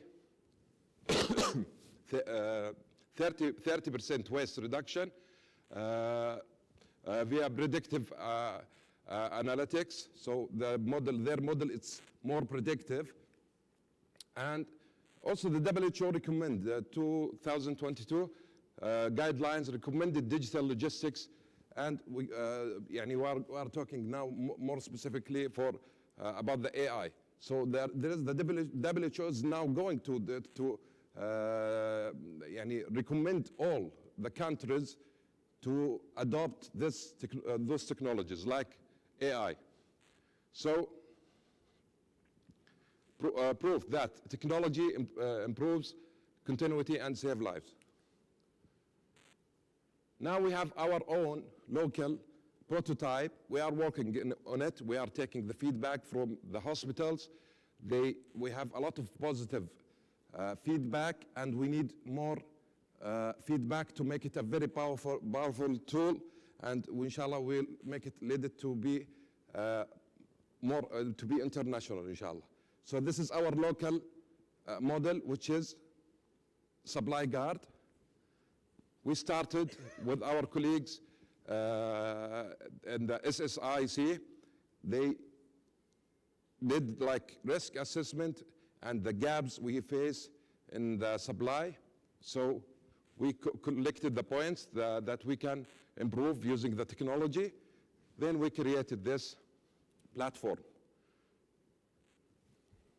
The Supply Guard developed to meet SSIC goals for safety and sustainability, which is part of our vision, the 23 vision, tracks inventory, analyze consumption and issues proactive alerts, provides a unified view connecting departments and management. You will have a main dashboard with graphics. So when you enter your office at the morning, you will open your dashboard. You will see if you have any immediately. You can see what's happening. Before, you have to open, you see if somebody send the email, or you have to open the documents and search for everything. What you have, we have shortage here, we have OVR or something. Now you have a dashboard connected with all departments, so you can control everything, you can observe everything. Demonstrates how Saudi innovation turns policy into practice. So the Supply Guard now shows the power of localized data-driven solution. We are planning to, inshallah, reduce our target, our goal to have 70% less waste, up to 70% less waste from expiry or overstock, 50 to 70% time saving in procurement and reporting, emergency purchases, fewer emergency purchases, better budget control, compliance, stronger compliance with infection control standards. So all these factors will be controlled and observed, and we have a goal to control our supply in each department. Okay, so technology during crisis. Crisis when you have shortage in some of the supply, like for example, gown or any of the PPE in your department, you can make like emergency purchase, or it can be solved, but during crisis, it's not easy, especially if the supplier is now. You can see there's some during the COVID, it's become like a military fighting between countries, and they start because of shortage of mask. We all remember this. So now during crisis, if you control, I have a tool. If you have such tools during the crisis, you can have a good control and good vision of what's happening.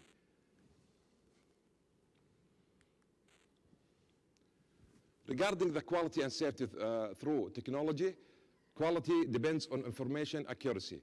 So we'll have less errors, alerts to reduce infection risk and expired use.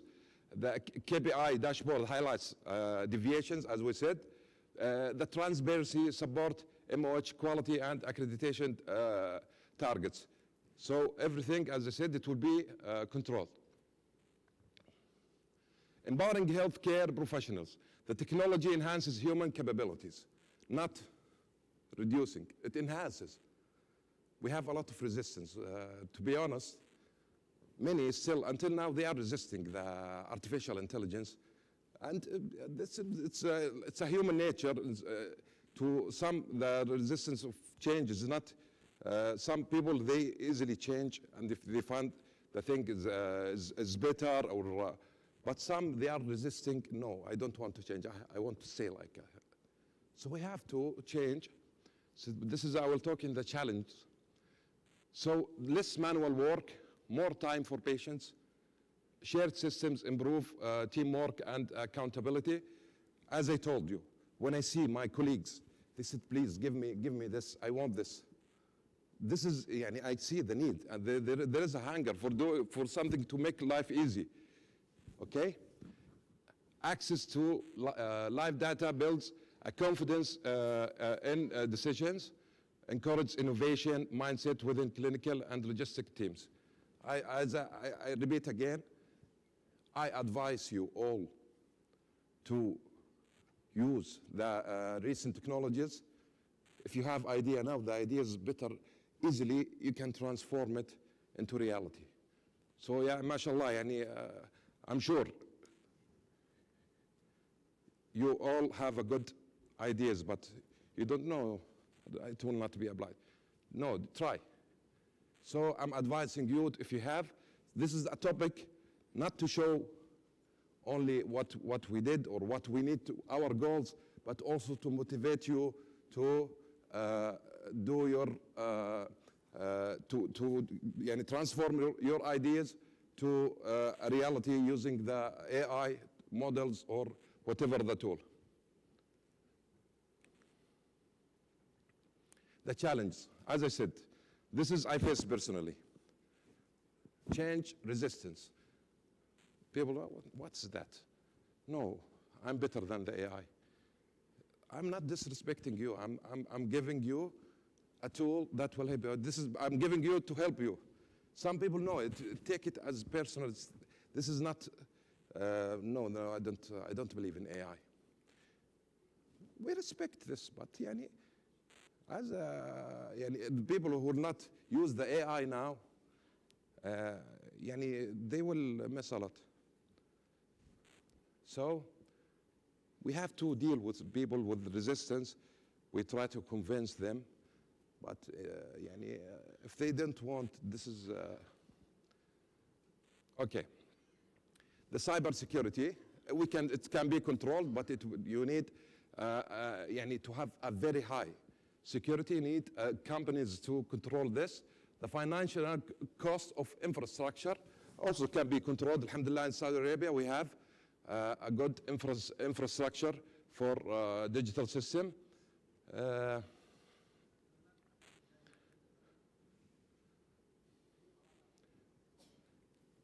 Opportunities ahead, emerging frontiers in health and supply innovations. Like AI, I'm giving, it's in the future. If somebody can take one of these topics and progress, do some projects, hospital command centers, autonomous robots for internal supply delivery, mobile dashboards for real-time monitoring, little auditing or whatever. Whatever the idea you have, I'm suggesting, but you can, if you have ideas, please don't, try. Okay, toward a smart and sustainable system. Integration creates strength. Clinical plus logistics, data from form one decision ecosystem, all connected. Every supply transaction feeds back into learning models. Continuous adaptation keeps healthcare ready for any future crisis. A smart supply chain is the lifeline of a safe health system. And smart means we are using the artificial intelligence or the recent technologies. Okay. So technology is not replacing healthcare, it's redefining it. Okay? We can say this sentence for the people who are resistant to change. From manual to intelligent system, from reactive to proactive, from isolated operations to connected ecosystem together. Okay? So those who master data today will define the future of healthcare and supply tomorrow. Thank you so much. And if anybody has a question, inshallah, we'll scan the QR during the panel discussion, inshallah, we will answer. يعطيكم العافية جميعا.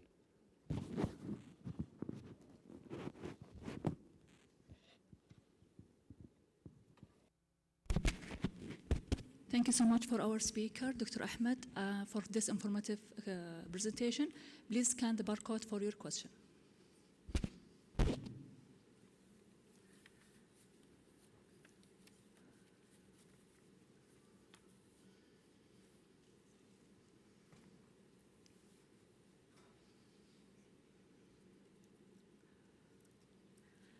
Our next speaker will be Engineer Adham Rajab, will address ensuring safe, effective IBC product approach to the evaluation and assessment. This will outline how significant regulation ensure the product quality and safety in clinical environments. Please welcome with me, Mr. Engineer Adham.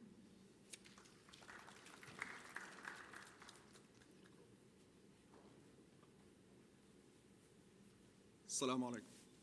الصوت واضح كده تمام؟ طيب. اوكي انا اسمي ادهم رجب. I'm the regional product manager for Medline based in Riyadh, Saudi Arabia.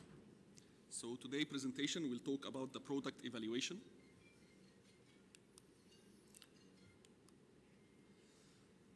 Okay, we'll go through.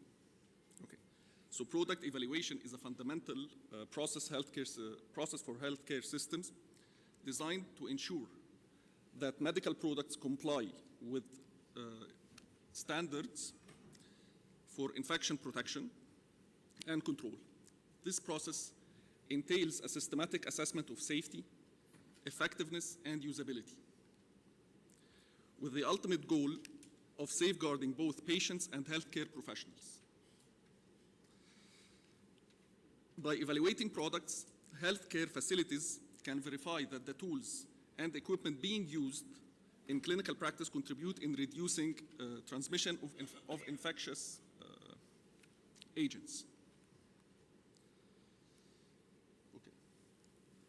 Late in 20th century, infection control associations such as Association for Professional Infection Control and Epidemiology, the World Health Organization, WHO, emphasized product evaluation as a critical component for infection prevention programs.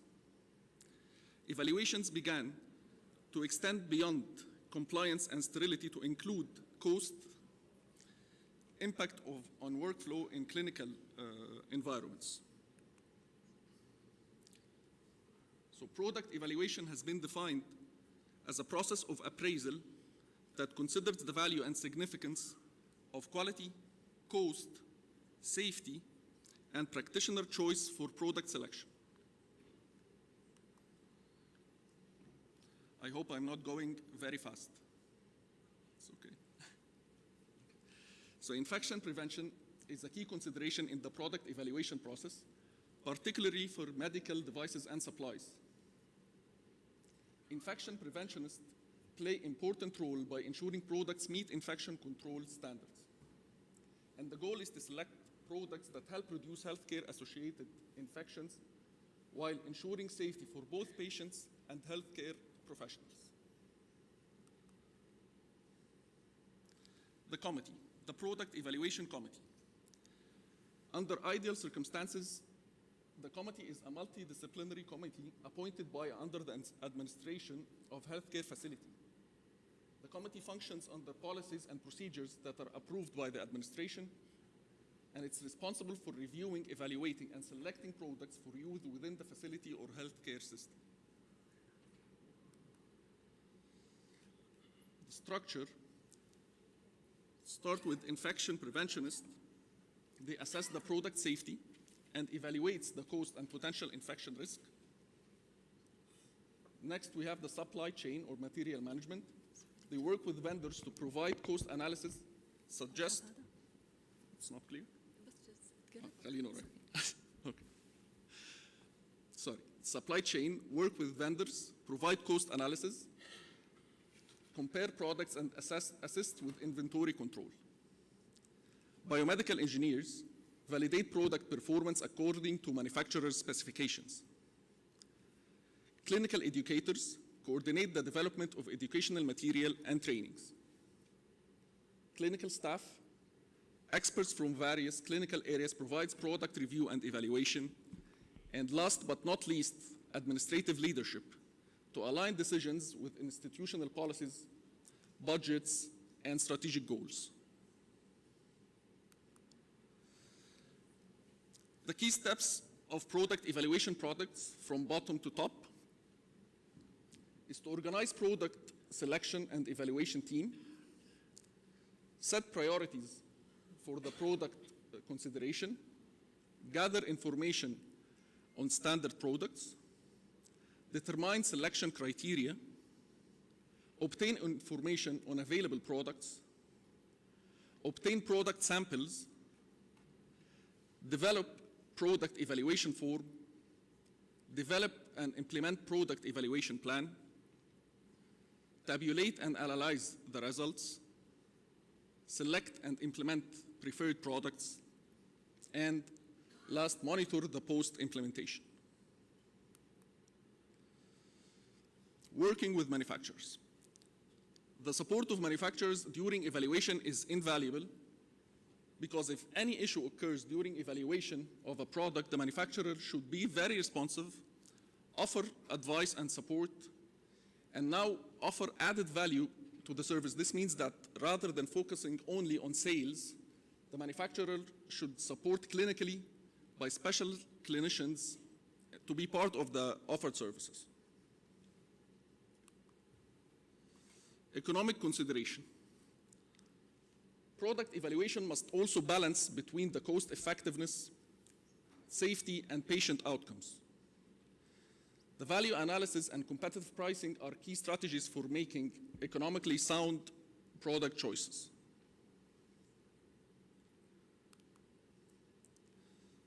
Conclusion that product evaluation is an ongoing and important process to ensure the selection of the best medical practice that meet the healthcare institution's needs and achieve the desired outcomes.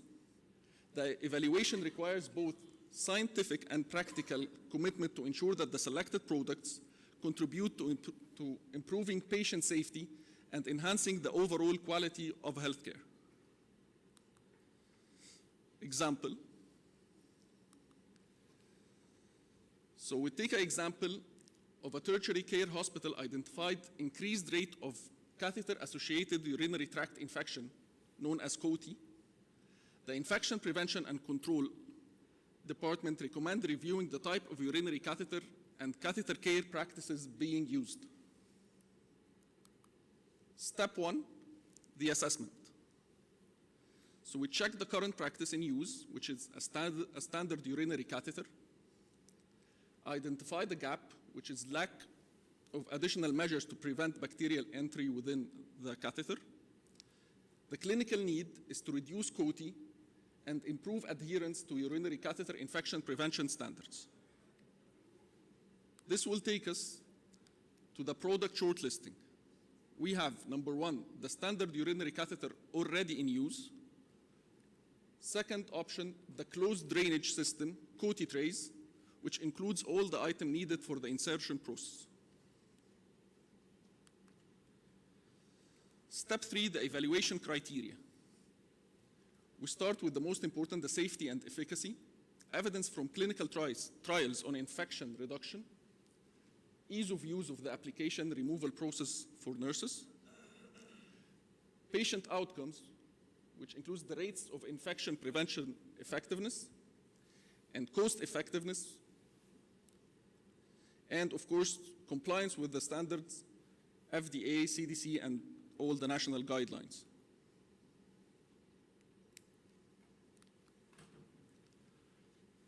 Pilot testing. The new COTI tray were pilot tested in the ICU for 3 months. Feedback was collected from nurses regarding the ease of use, the adherence to infection prevention protocol. Feedback also is very important from the patients regarding their comfort and their tolerance. IPC team to have COTI surveillance data and infection rates.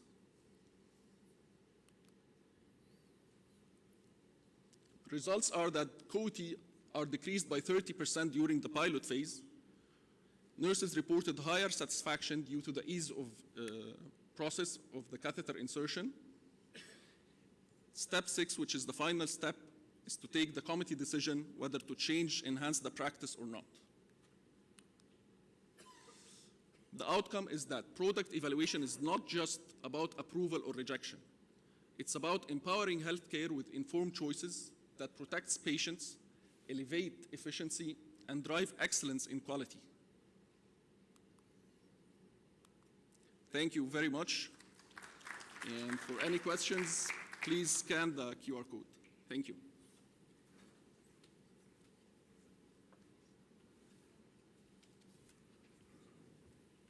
Thank you so much for our speaker for this informative presentation. For your question, please scan the barcode.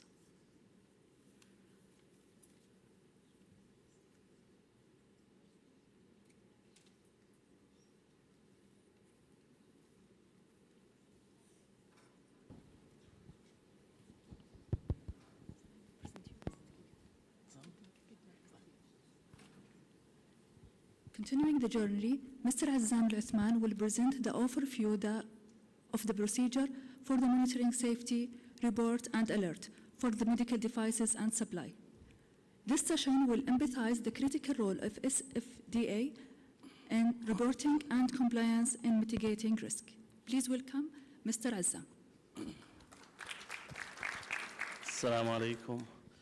بداية أشكر هيئة الصحة العامة وأشكر الزملاء على التنظيم الجيد والدعوة، وأنا سعيد إني أشارك في أحد الأنشطة المتعلقة بالسبلاي تشين أو دعم ومناقشة تحديات وحلول تعزز من توفر الأجهزة والمستلزمات بشكلها العام للمقدمين الرعاية الصحية. يمكن بكون آخر عرض هنا، والخبراء ما شاء الله ما قصروا، كمية معلومات ونولج شاركوها معنا في موضوع السبلاي تشين والإجراءات اللي تطبق من قبلهم سواء في القطاع الخاص أو القطاع الحكومي. اللي بنستعرضه الآن هو كيف تتعامل الهيئة مع بلاغات المتعلقة بالأجهزة والمستلزمات الطبية. طبعا ما راح أتكلم عن القطاع أو نشاط الأدوية وبلاغات الأدوية لأن لها مسار مختلف وتقييم مختلف. بشكل عام نظام الأجهزة الطبية عرف البلاغات وأنواعها. بلاغات الجسيمة اللي يكون فيها مشكلة في الجهاز أو مستلزم، المشكلة هذه أدت إلى حادثة جسيمة سواء لا سمح الله وفاة أو إصابة للمريض. المشاكل الثانية الأخرى أو الشكاوى الأخرى اللي تعتبر متعلقة بالجودة ومتعلقة بأداء جهاز لكن ما أثرت تأثير مباشر أو غير مباشر على مريض من ناحية حدوث مشكلة خطرة، تعتبر شكاوى ويدخل فيها كثير من أنواع البلاغات المتعلقة مثلا بالصيانة، متعلقة بالأداء. النقطة الأخيرة اللي هي إنذار السلامة، الهيئة تصدر إنذارات سلامة وتنشرها إذا كان فيها ارتباط بمشكلة في جهاز وتتطلب إجراء تصحيحي على الجهاز، يتم نشرها في موقع الهيئة أو في المركز الوطني للبلاغات، وأيضا مشاركتها مع مقدمي الرعاية الصحية ومتابعتها مع المصنع إلين تنفذ الإجراءات التصحيحية على المنتج أو الجهاز. وش أهمية البلاغات واستلامها بشكل عام للهيئة أو للمقدمين الرعاية الصحية؟ يهمنا بشكل أول اللي هو هدف الهيئة الأساسي تعزيز سلامة وصحة أفراد المجتمع سواء مستخدمين، مقدمين الرعاية الصحية، مرضى، أفراد عامة، وأيضا تعزيز جودة الحياة لدى أفراد المجتمع من ناحية ضمان جودة وأداء الأجهزة الطبية والمستلزمات للغرض المصنع من أجلها. نستفيد أيضا من البلاغات في اتخاذ قرارات على أجهزة معينة أو اتخاذ قرارات تتضمن إرشادات وتوجيهات وتوصيات للمستخدمين أو لأفراد المجتمع نستفيد أيضا من البلاغات في عملية بناء قاعدة بيانات، عملية تحليلها وإعداد دراسات، مشاركتها مع جهات معينة تقوم بدراسات مثلا cost effectiveness، دراسات سلامة، دراسات جودة، واتخاذ قرارات وتوصيات تصب في مصلحة تعزيز صحة المجتمع. المركز الوطني لبلاغات الأجهزة غالبا هو منصة واحدة، منصة تيقظ اللي هي عامة للهيئة. ضمن منصة التيقظ يوجد قناة خاصة بالبلاغ عن الأجهزة والمستلزمات الطبية أو الأدوية أو أدوات التجميل أو الأغذية. المنصة هذه موحدة، يمكن لمقدمي الرعاية الصحية، الشركات الطبية، أفراد المجتمع، أي شخص معني أو غير معني تقديم أي بلاغ من على جهاز أو مستلزم أو دواء من خلال المنصة. طيب هنا يمكن بشكل مبسط البلاغ لما نستلمه احنا في المركز الوطني وش اللي قاعدين نسويه كمراحل.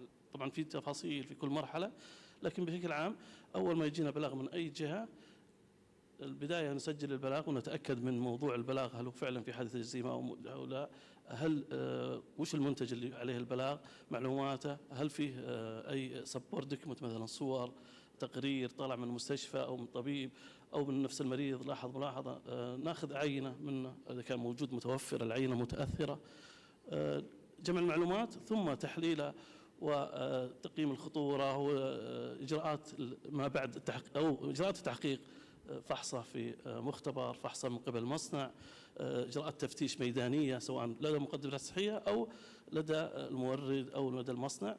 الغرض منها الإجراءات التحقق من موضوع الجهاز، هل هو فعلا فيه مشكلة وسبب مثلا تأثر خدمة طبية أو سبب مشكلة المريض. وفي النهاية نطلع بتوصية أو كونكلوج. يهمنا بشكل عام حصر الأسباب الجذرية، هذه جدا مهمة في عملية لاحقا في تحليل وفي اتخاذ القرار. نفترض لو طلعت بلاغات سببت مشكلة في تصميم جهاز، نطلع بقرار أنه لازم يتطور التصميم من قبل المصنع وضمان عدم تكرار المشكلة. إذا لاحظنا والله المشكلة لا سببت أنه المستخدمين ما أوير في موضوع الاستخدام أو في وورنينج معينة ما انتبهوا لها، أنه نطلع بتوصية أنه لازم تنشر وورنينج معينة من قبل المصنع وأيضا من قبل الهيئة، وتوعية الممارسين في موضوع معين يتطلب استخدام الجهاز. بشكل عام يعني نحصر زي ما قلت لكم، هي خطوة الهدف من التحقيق كله أنه نعرف وش السبب، بناء عليه نتخذ القرار. من خلال تحليلنا للبلاغات خلال ال10 سنوات الماضية في عدة عوامل تؤثر على مشكلة أو الحادثة. خلينا ناخذ أول منها الجهاز، تصميم الجهاز، الماتيريال اللي صنع منها الجهاز، الاي فيو والتعليمات الارشادات الموجوده في الجهاز غير واضحه او غير كافيه. المستخدم نفس الشيء ممكن يكون، او المريض حالته الطبيه مثلا ما تسمح انه يستخدم الجهاز معه او استخدمه بطريقه خاطئه.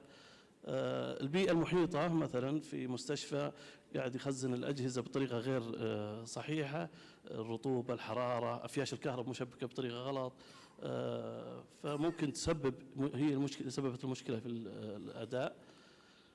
المستخدم زي ما قلت اذا ما كان استخدمه بالطريقه الصحيحه، ما اطلع على التعليمات ارشادات الاستخدام، التحذيرات الوارده فيه، اتخاذ قرار خطا في استخدام جهاز.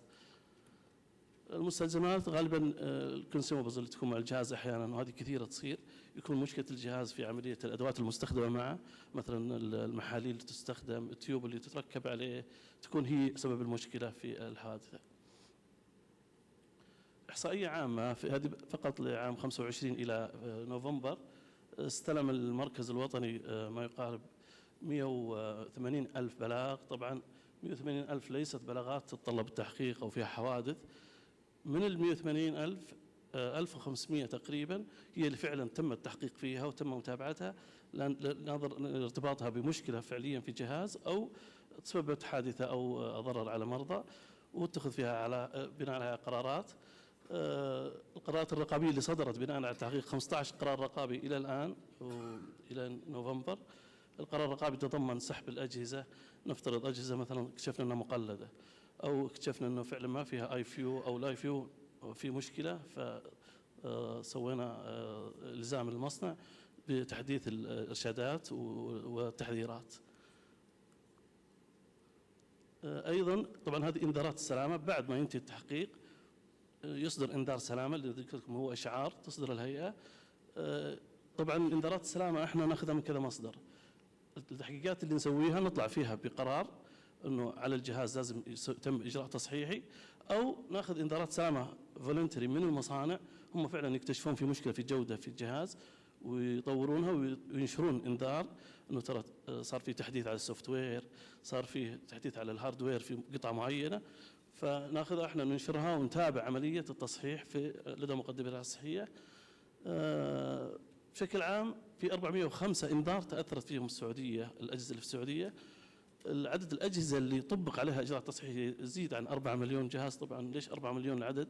لأن كثير منها كونسيومبلز، يعني مثلا سيرنج، نيدلز، أشياء مستهلكات، فلما يصير ريكول فتسحب مثلا 20,000 30,000 أحيانا توصل 100,000 حسب طبيعة المنتج إذا كان في إشكالية. هذا مثال بسيط على مثلا أسرة تستخدم في العلاج الطبيعي، اكتشفنا في التحقيق أنها مقلدة وكان فيها إضافة للليبل واللصقة اللي عليها كانت مو صحيحة تابع المصنع آخر، وتم اتخاذ الإجراء. طبعا يمكن هنا حصر لي وش اللي صار في خلال التحقيق، أنه زرنا لنفس المستشفى، صورنا الأجهزة، فحصناها بشكل عام، أخذنا صور كتالوج المصنع الأصلي اللي موجود عليه على الليبل، تواصلنا معه، اكتشفنا أنه هذا مو تبعه ولا له علاقة بأي كتالوج ولا ورد نهائيا، وسمى التحقيق مع المورد واكتشاف أنه فعلا هذه ملفقة بشكل عام، هي أسرة من مصدر مجهول وضع عليها ليبل ولصقة حقت مصنع معروف. طبعا صدر إنذار وتوبع مع المورد عملية سحبها من المستشفيات.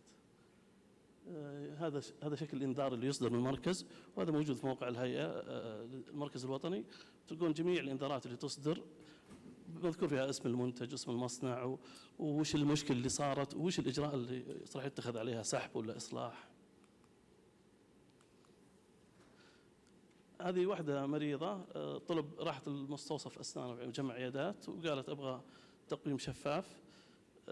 كانت حسب الإعلان اللي دائما تحطونه في المستوصفات إنه تقويم شفاف ماركة إكس كذا، فهي شكت يوم طلبوا منها وخلاص تشتريها أو جابوا لها إنه مو بهذا نفس الصورة اللي قاعد يعلن عنها أو اللي كتبها في الفاتورة.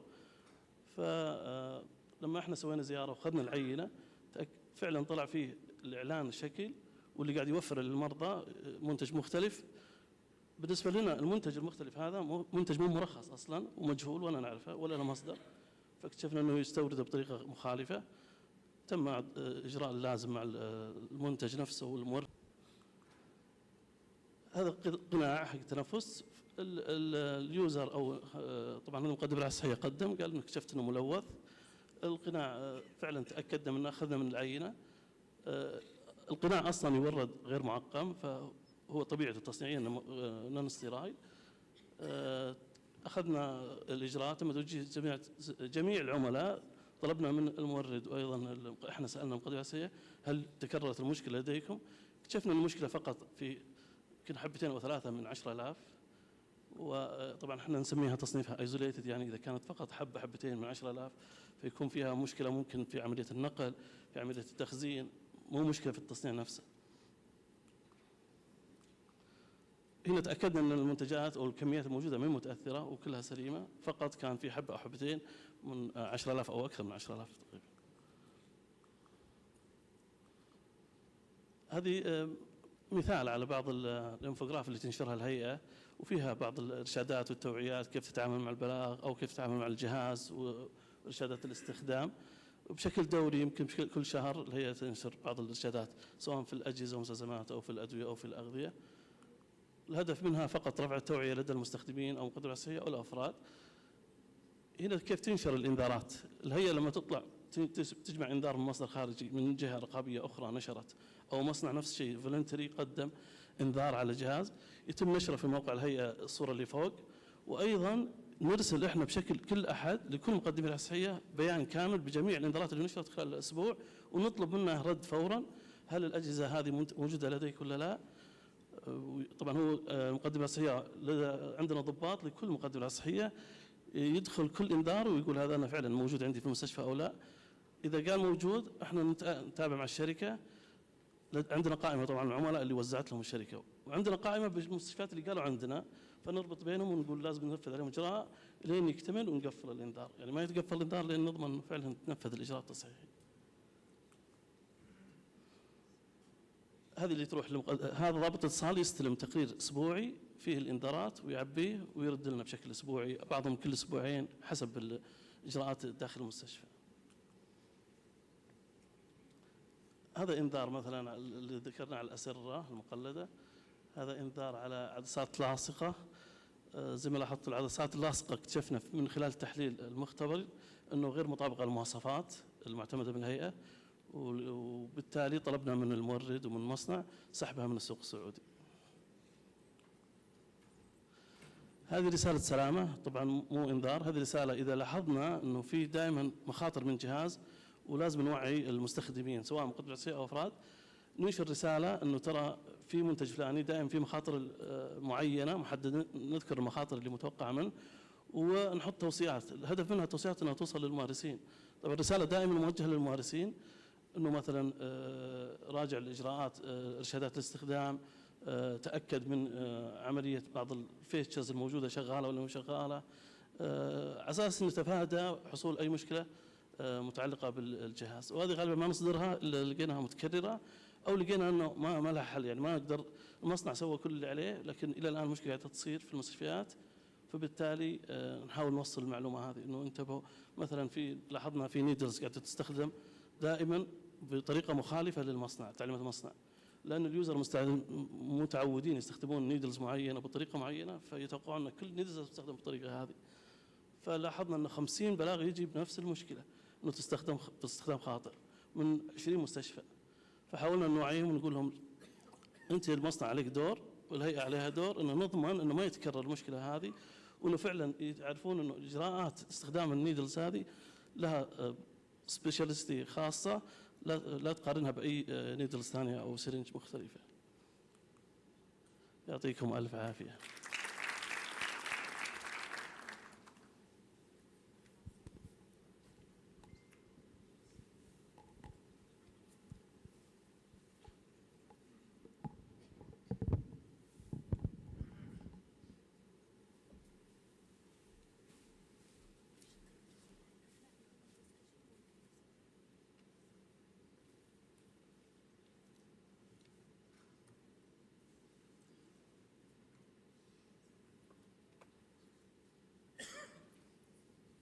Thank you for our speaker for this informative presentation. Please scan the code for your questions.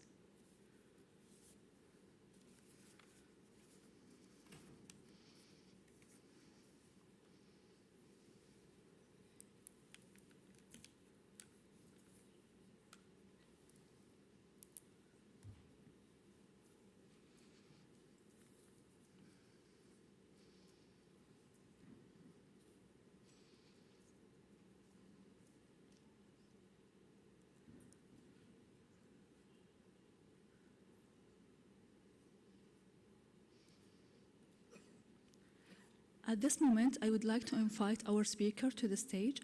During this panel discussion, we will bring together all these perspectives, providing a platform to reflect and address your most pressing questions on the supply chain resilience and IBC safety. Let's make this an enriching, impactful conversation for all. Please welcome our guests on the stage.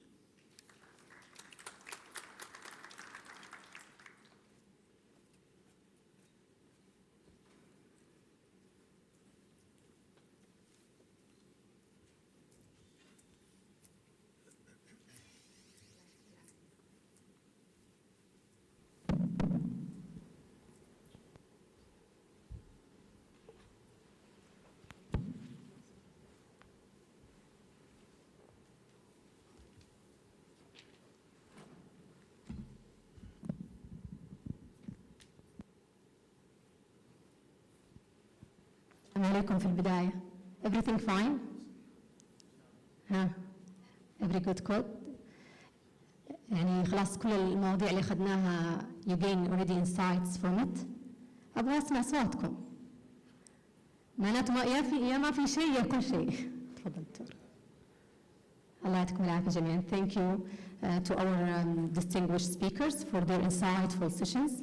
يمكن في البداية I would like from the audience if they have any question we'll give them the mic. Only you have to raise your hand.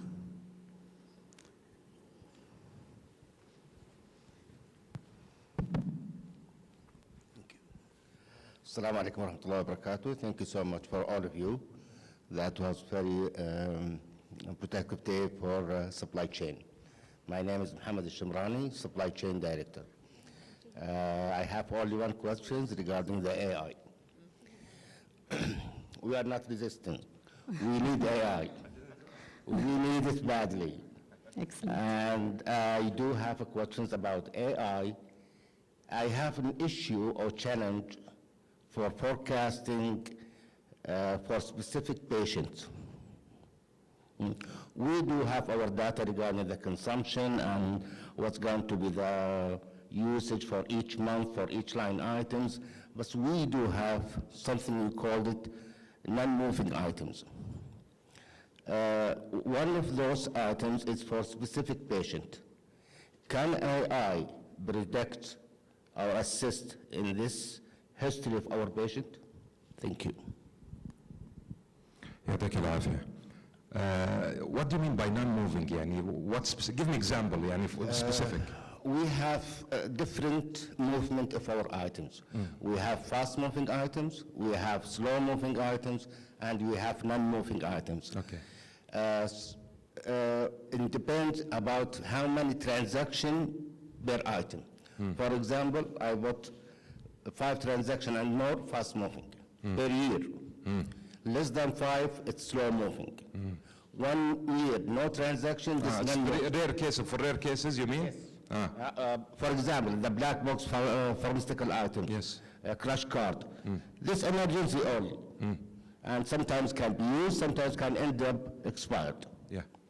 That's what I mean by non-moving. Yes, thank you so much. You're welcome. For sure, you can. As I told you, any idea, you can transfer it into reality. As you said, this is a programming matter, and you start, you see what you need, what is the risk, or what are the needs. So you said we have non-moving items. Okay, so now you need a software or application to first thing to be connected. Everything will need to be connected together. From the departments that need to request the non-moving for rare cases with the store, and I need data. You said you have data for maybe I don't know how many years, the regular consumption of this item. So the AI can detect or recommend for you. It's a prediction. If you want, I don't know how a real example for what you have, but it can control all slow moving or non-moving, or all this can be programmed. It's a matter of programming. You tell him, I need 1, 2, 3. It will provide, and you connect it with the system. It will give you. So you will be impressed with the AI when you will see. Sure. So maybe if you can give me more details, I can help you to create at least a UI with some ideas to start your idea to be a real application or a real software. So I can stay with you. If you give me more details, I can tell you how to connect the system together, and what do you need exactly. So inshallah, I will stay with you for more details. I appreciate it. Thank you. Is the AI being adapted by supply chain anywhere in the world? Yes. Okay. Yes, but not. Inshallah, we will lead this. يعني Saudi Arabia. You tell. احنا يمكن عندنا حاليا من ضمن المبادره يمكن هذه كل اليوم السمبوزيوم it's an activity of the Safe Supply and Infection Control Initiative. هذه initiative أطلقتها Public Health Authority, particularly Infection Prevention and Control Department أو Administration, in order to improve the chain supply management في related to infection prevention and control supplies. حاليا قاعدين نشتغل مع الدكتور أحمد، صراحة هو ما شاء الله تبارك الله بايونير في هذا المجال. ما شاء الله. فيما يتعلق بلاتفورم خاص بالاي اي في السبلايز. بحيث انه يسوي تشين سبلاي مانجمنت كامل لكل السبلايز الخاصه بالمنشاه، بحيث انه تسوي اليرت. انت الحين ذكرت قبل شويه النون موفينج، راح يسوي لك مثلا بلاتفورم نقدر نسوي فيه اليرت، انه اليرت في سبلايز ذس اند ذس اند ذس اند ذس كود نون موفينج. فهذه بالعكس يمكن في البايلوت ستيج when we are disseminating the platform itself we'll gain the feedback from you guys and then we will improve the platform to be يعني efficiently and effective and يعني use يعني can be used in your hospital or healthcare facilities in order to improve the situation. I'm sure because as of today, with our current system, we can have all the data needed for controlling the consumption, for controlling the deliveries. Yes, and bar level, yes. Yeah. For example, for the expired items or need expired, we have something we call potential write-off for 3 months, 6 months, and 1 year. And we need to have an action to prevent the expiry and exchange or us to be utilized first. And as you mentioned, first in, first out is very important in any supply chain. Thank you both. Thank you both. الله يعطيك العافية. شكرا لك. Any other question? We received many, all the time we are receiving from the infection control department or practitioners that we have an issue or challenge with the infection control supplies. So we need from you to give us the feedback. I know that you use the barcode. I saw some question, but so I think we need to hear your voices in regard of that. So any other question? Yes, please. أي راح نشوف الباقي. Yes, يمكن عندنا question هنا. شكرا لكم جميعا. شكرا أهلين دكتور. شكرا دكتور عبد المجيد، دكتور خالد. ممكن سؤال وجه للاستاذ عزام. يعني لاحظنا في مثال قبل شوي عن التقويم الشفافي وانكم خالفتوا حاجه زي كذا. الا يوجد تعارض بين ادواركم كهيئه وادوار الادارات المختصه في وزاره الصحه بخصوص مراقبه يعني العمل في المنشآت الصحيه؟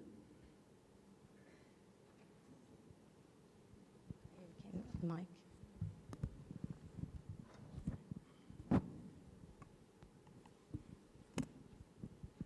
شكرا لك، سؤال جدا ممتاز. الهيئة في عملية التحقيق تتعاون مع وزارة الصحة، تتعاون من ضمن إجراءاتنا المعتمدة والاتفاقيات بين وزارة الصحة.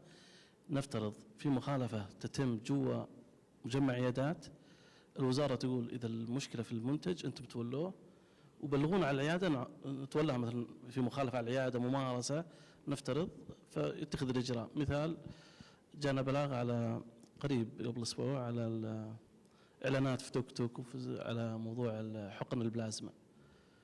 المستخدمين ما يدرون، يتوقعون أنها تبع الهيئة حقن البلازما، وهي تأخذ دم من المريض وتضاف للمريض، وهي ممارسة طبية تتولاها وزارة الصحة.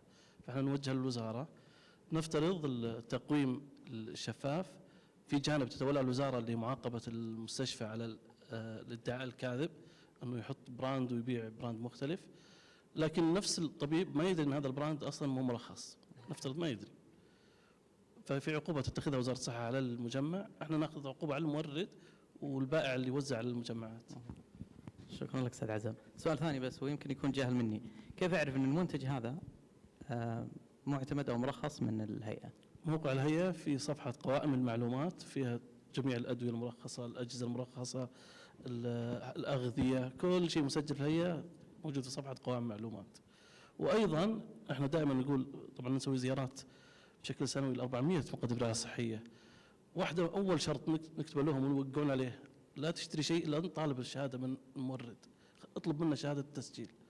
أي مورد يجيب لك منتج يقول له ورني شهادة أبغاها، لأن الهيئة بتجيني، وزارة الصحة مفتشين يمروني ويسألوني عن الشهادة هذه. فوزارة الصحة أيضا تشترط، تقول أي منتج يتورد جم مجمعات والهيئة تشترط أنه لازم يكون معه شهادة الإذن بالتسويق اللي صادرة من الهيئة. لا، اللي أقصده أنا أنه لو نزلت أنا منشأة صحية ولقيت مثلا whatever instrument أو whatever موجود هنا، كيف أعرف أن المنتج هذا معتمد يعني بوضعه خلينا نقول مو بالكامل؟ يعني لو فرضنا أنه أدوات تستخدم مثلا زي الفوليس كاثيتر بالنسبة عندنا في المستشفيات، يعني ممكن تكون الكت حق الفوليس ما في لوجو شيء كذا على على الكرتون لا، يبين؟ على الشعارات ما في شعارات، على الباكجينج وعلى ما في شعارات ابدا. وما في تقريبا بشكل عام ما في شرط اساسي لازم يضع شعار، ويمنع اصلا احنا نمنع مصانع تضع شعار الهيئه على منتجاتها. لكن انت تطلب من المورد، وايضا نفترض الافراد زي ما بلغت حقه التقويم، هذه فرد مواطنه عاديه بس هي شكت انه منتج غير اللي في الصوره فبلغت. احنا نقول ادخل قوائم المعلومات، ابحث اكتب البراند وشوف هل هو نفسه ولا لا. الف شكر سعدي. يعطيك العافية. يمكن أستاذ عزام أضيف يمكن على نقطة ويمكن تصححها لي إذا كنت غلطانة. أساساً كل المنتجات النبكو committee it's not approved until they have a registration for Saudi FDA, but sometimes they did like exception for the local content. صحيح أستاذ عزام؟ For the local content they have sometimes they can pass the product for NIPCO for evaluation and they will write under registration.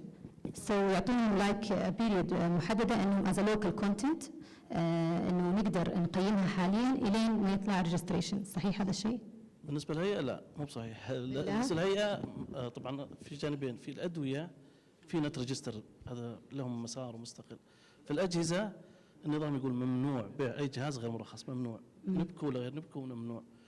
ما في شيء اسمه اكسبشنال.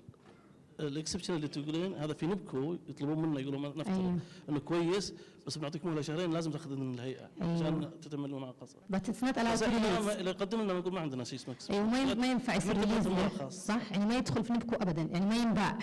ما ادري عن نبكو لكن احنا بالنسبه لنا ما عندنا شيء اسمه اكسبشنال. عندنا حاجه اسمها بيرسونال امبورتيشن، عندنا امبورتيشن اوثرايزيشن بعض المنتجات محدده مثل النون كيميكال او الكيميكال اللي لا تصنف اجهزه طبيه، مثل الجنرال لاب يوز هذه ما تصنف اجهزه وما تطلب اذن تسويق، لكن لازم تفسح عن طريق الهيئه والجمارك فتاخذ اذن استيراد ما يطلب منها اصلا نهائيا ترخيص، لكن ما في شيء اسمه مستثنى من الترخيص نهائيا في الهيئه.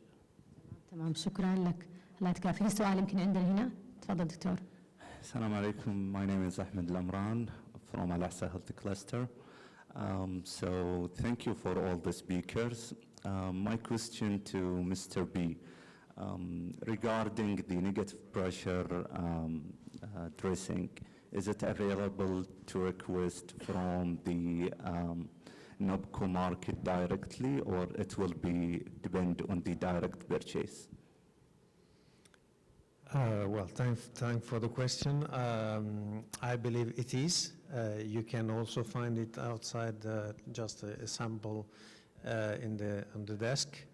But of course, my commercial colleagues from Saudi are more expert about it. But yes, it is available. هو صحيح موجود. Yeah, it's available and it's Brevina, correct? Brevina, yes. Brevina. Yeah, it's using the technology of negative pressure and it's available in NIPCO. Thank you so much. Another question? طيب احنا we receive a question about the cost effectiveness. The people in the questionnaire ask that do we have any courses related to the cost effectiveness available they can take it? Well, there are many courses available. I think normally it's something that some universities focus on. I personally had the certification for value-based healthcare in Amsterdam, and when I was there, I was with 3 Saudi people from the Ministry of Health. So I think that it's already, let's say, common to have courses. Of course, if someone is interested, we can connect and maybe find something which is suitable. There is nothing which is designed exactly on the contents that I showed you, but it's clearly the theory about economics in healthcare is coming more and more as a topic of discussion, because the sustainability, the financial sustainability of healthcare is under pressure. And the acceleration that we see in Saudi, which is a very, let's say, fast-growing country, or the chronicity that we are seeing in Western Europe, where we have chronic patients which are becoming the major part of the pyramid of population, is an issue because the systems is under pressure. And I understand that you are dealing with cost of products, but besides the cost of products, you have to understand that the healthcare system will survive and will survive well if can look at the general cost of it. And as I said during my presentation, one of the biggest portion of the cost is the people. So it's the resources in terms of personal resources. And of course, supply chain is important, but if you look at the, let's say, counts of costs in the different areas, you will see that probably there are, let's say, you need to take a sort of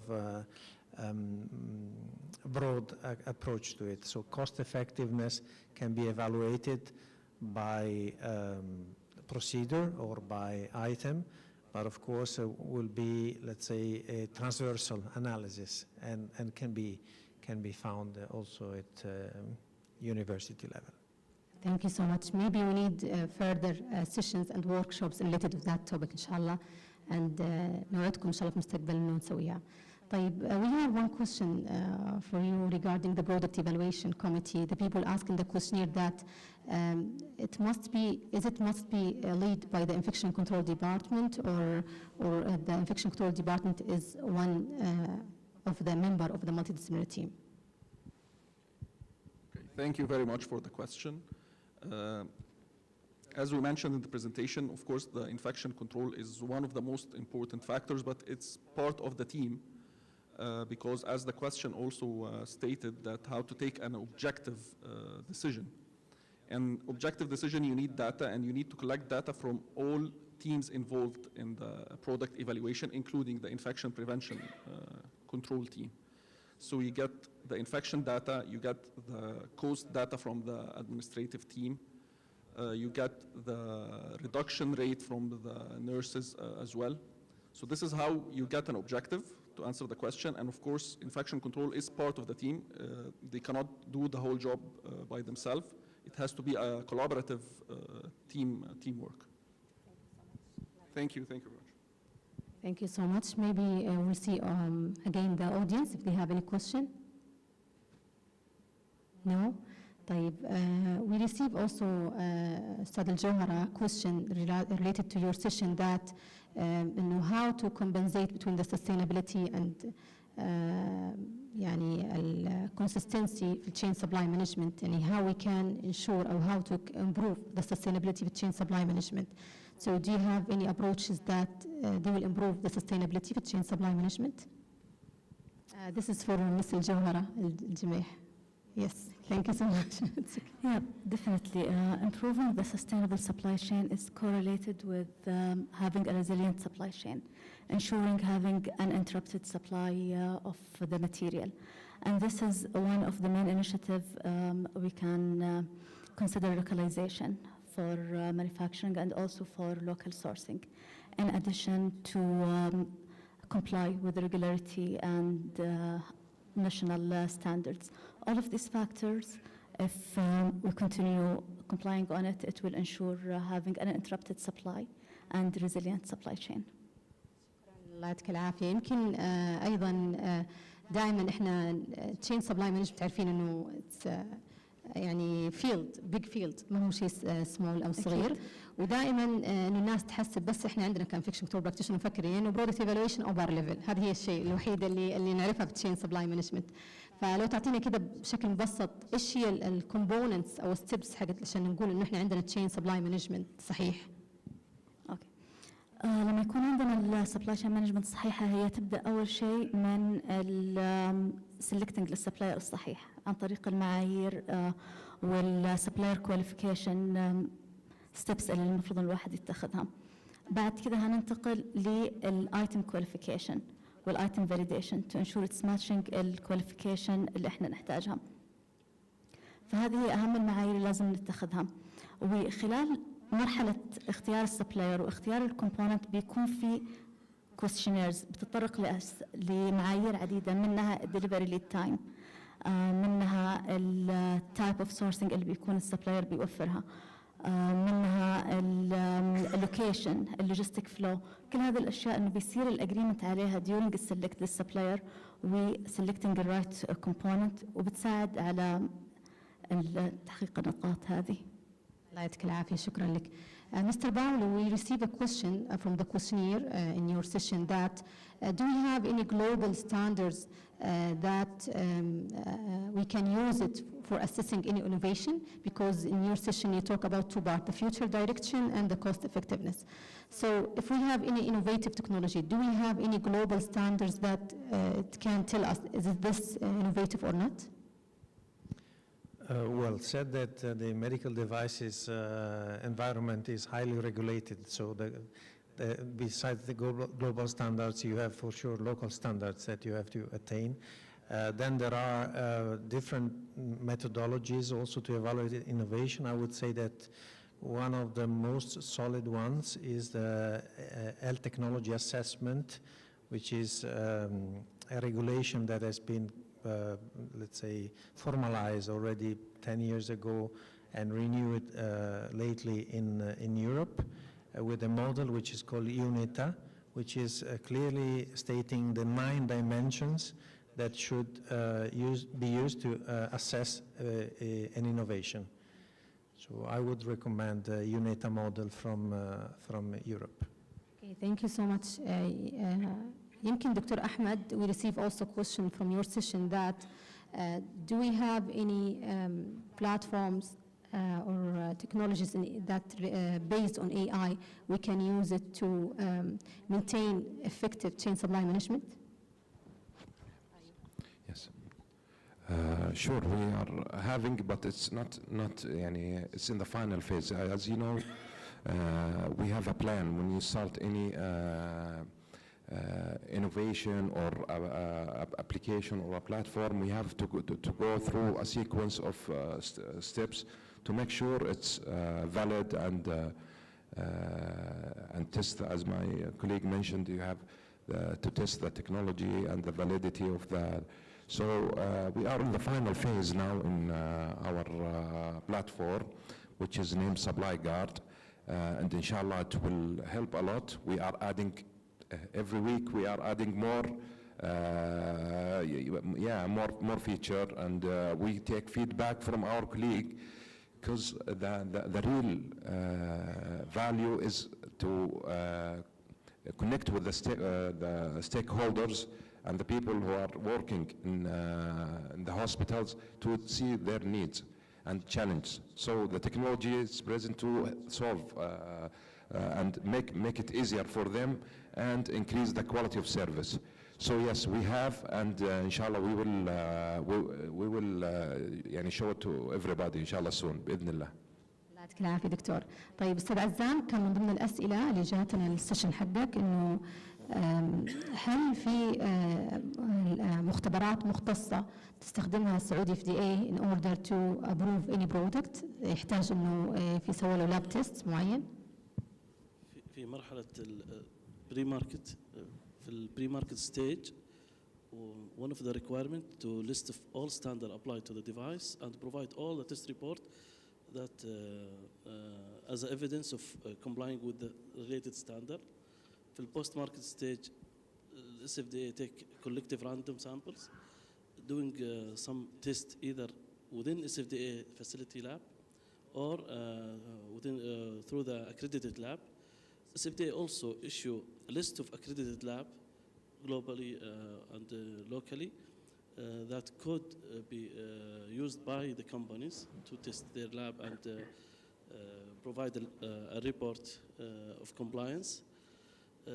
One of the example I show in the presentations, we issue safety alert related to contact lens because when we do some random samples and do tests regarding to the pH level and also the water content, we found that it's out of the range of the standard. So we issue a letter and corrective actions to remove and recall all the item from the market. ممتاز. يعني هذه الليست نقدر الاكسس عليها عن طريق الويب سايت اللي هي certified lab? Yes. Also, Excellent. SFDA is rely on their labs in medical device and pharmaceutical and food also. Excellent. الله يعطيك العافية، شكرا لك. Again معقولة ممكن تعدوا ما عندكم أسئلة عن السبلايز؟ احنا كل يوم نسمع أسئلة منكم عن السبلايز. طيب تفضلي دكتور نغم. يمكن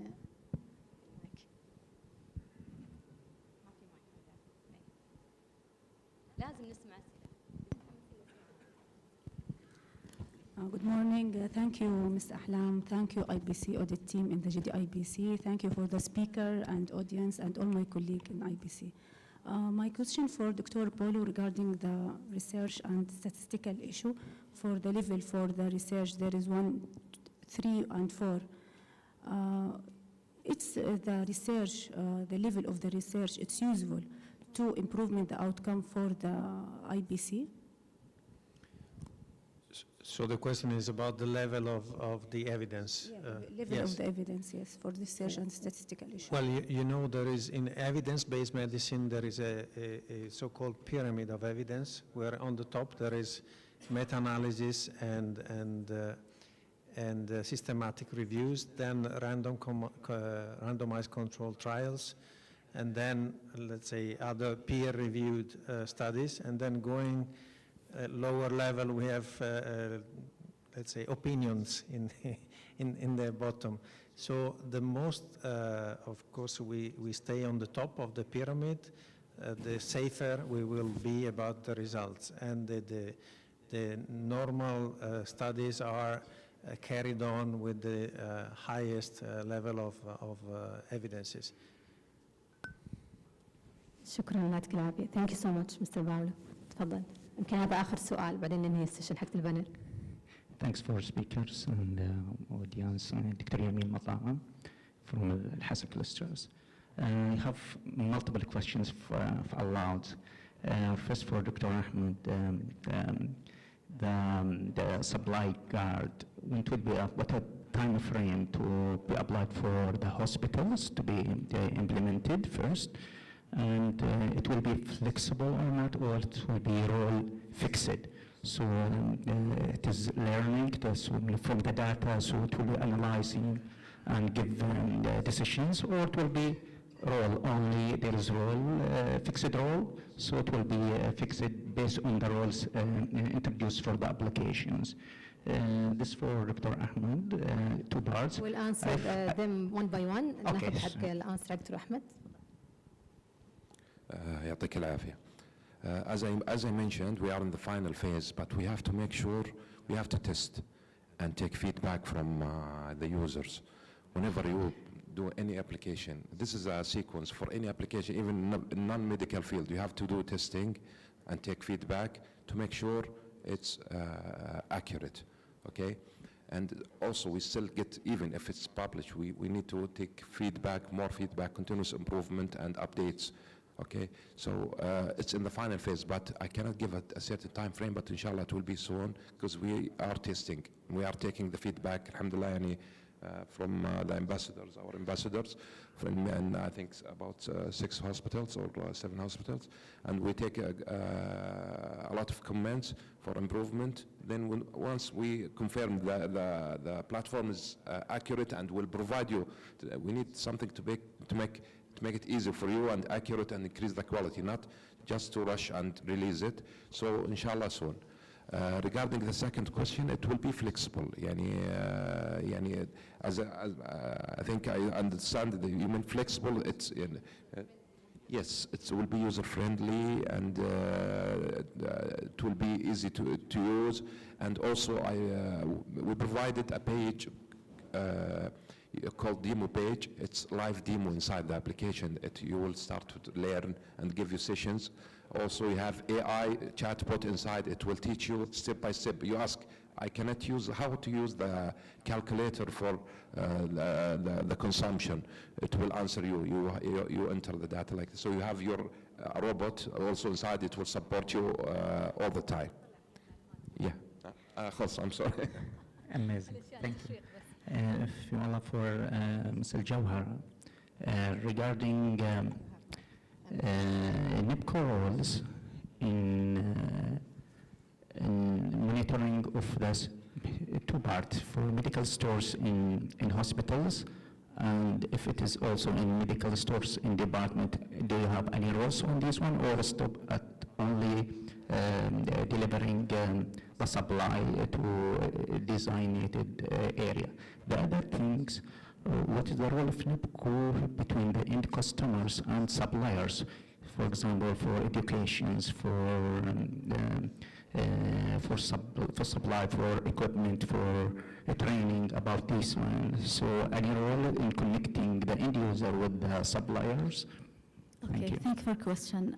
When it comes to the role of NAPCO, I believe Mr. Mubarak, the first speaker, he can elaborate better in this one. But if you're asking me from my current situation as Tamar Maliki Care, our role in auditing all of our stores and all of our partner, it's to the distributor. So we are conducting like an audit visit to our distributor to ensure that they are complying with our standards. So there is a random visit and the scheduled audit visit that are done to our distributor. However, after it's sold from our distributor to the end customer, which is usually NAPCO warehouses, we are not doing any audit to NAPCO warehouses. Also, maybe I will add one point that in NIPCO, our role, if we are a member of the committee in NIPCO, it's to audit the warehouse or the company itself, factory side, in order to audit all the process for خلينا نقول manufacturing the product itself. يمكن رائد وسارة من اليوم يشروا لي يقول خلاص.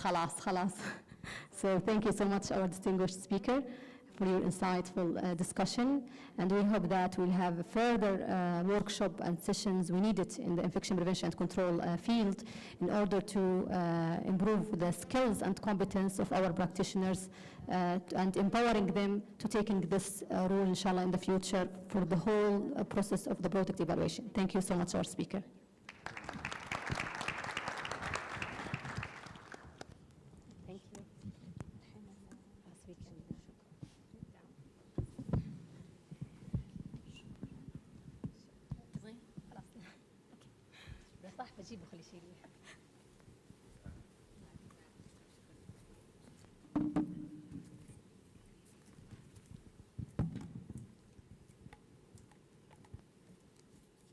Maybe now I would like to welcome Dr. Khalid to the stage and Dr. Abdul Majid.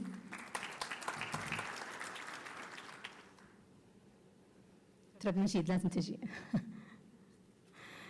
So before we conclude, it's actually we would like to honor the recognition certificate and appreciation of their valuable contribution and participation in this scientific symposium.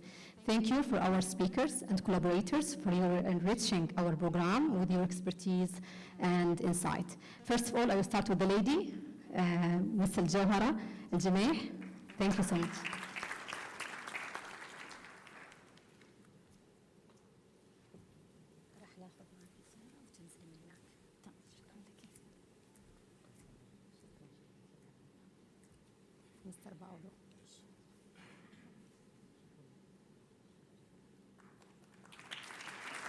شكرا Ms. Al-Jawhara. Then Mr. Paolo Capelli. Since the morning I was training with him how to pronounce his name.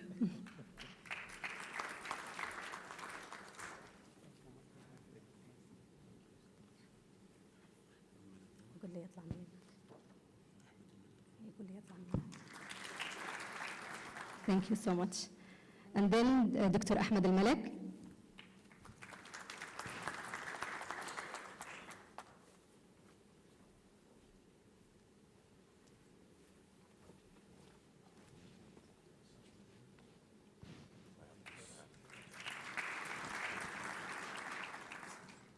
شكرا دكتور أحمد. And engineer Adham Rajab.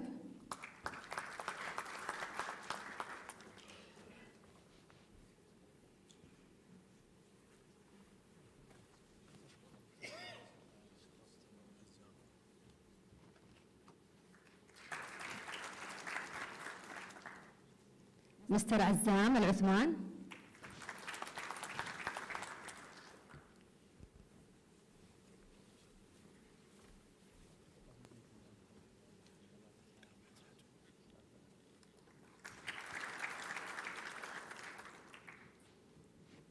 And finally, our hosts for today's symposium, the Infection Prevention and Control Department and Sultan bin Abdulaziz Humanitarian City.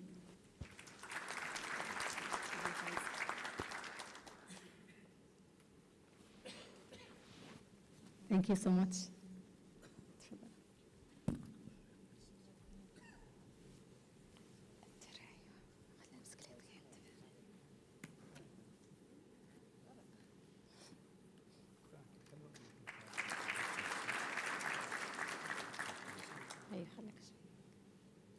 Thank you so much. And finally, we would like to celebrate an individual whose outstanding contribution have truly advanced our practices and strengthened our mission. Pioneer in the innovation and champion of excellence, and also a role model and ambassadors for the SSIC initiative. Please join me in congratulating and welcoming to the stage Dr. Ahmed Al-Malak.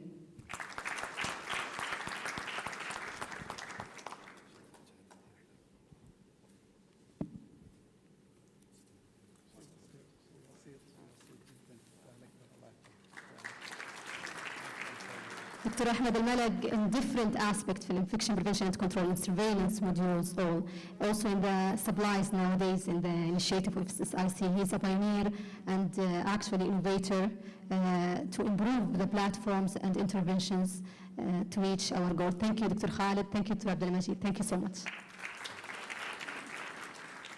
So we conclude the day with our final innovations and showcase. So you can now have a showcase and a tour again to the exhibition. And it's a moment to continue our conversation and build a collaboration and explore a practical solution you can take back to your healthcare facility. Thank you so much.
Submit this paper that we have already attended.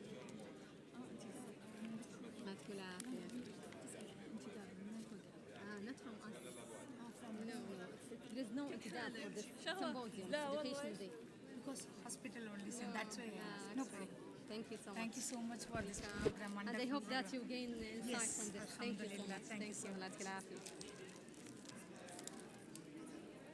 أبغى مصور. هلا. الله يعطيك العافية.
تجينا على الستيج تصورنا بعد اذنك.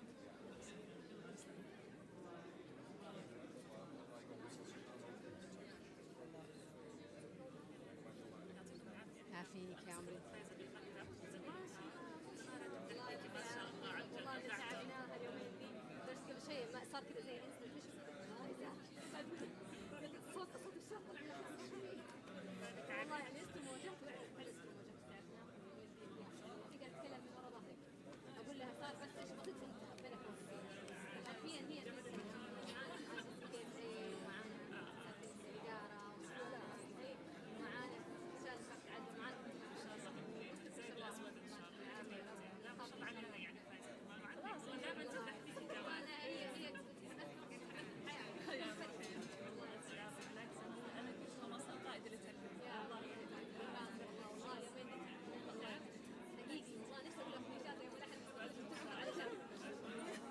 عشان تحكي. أنا زي عمر ما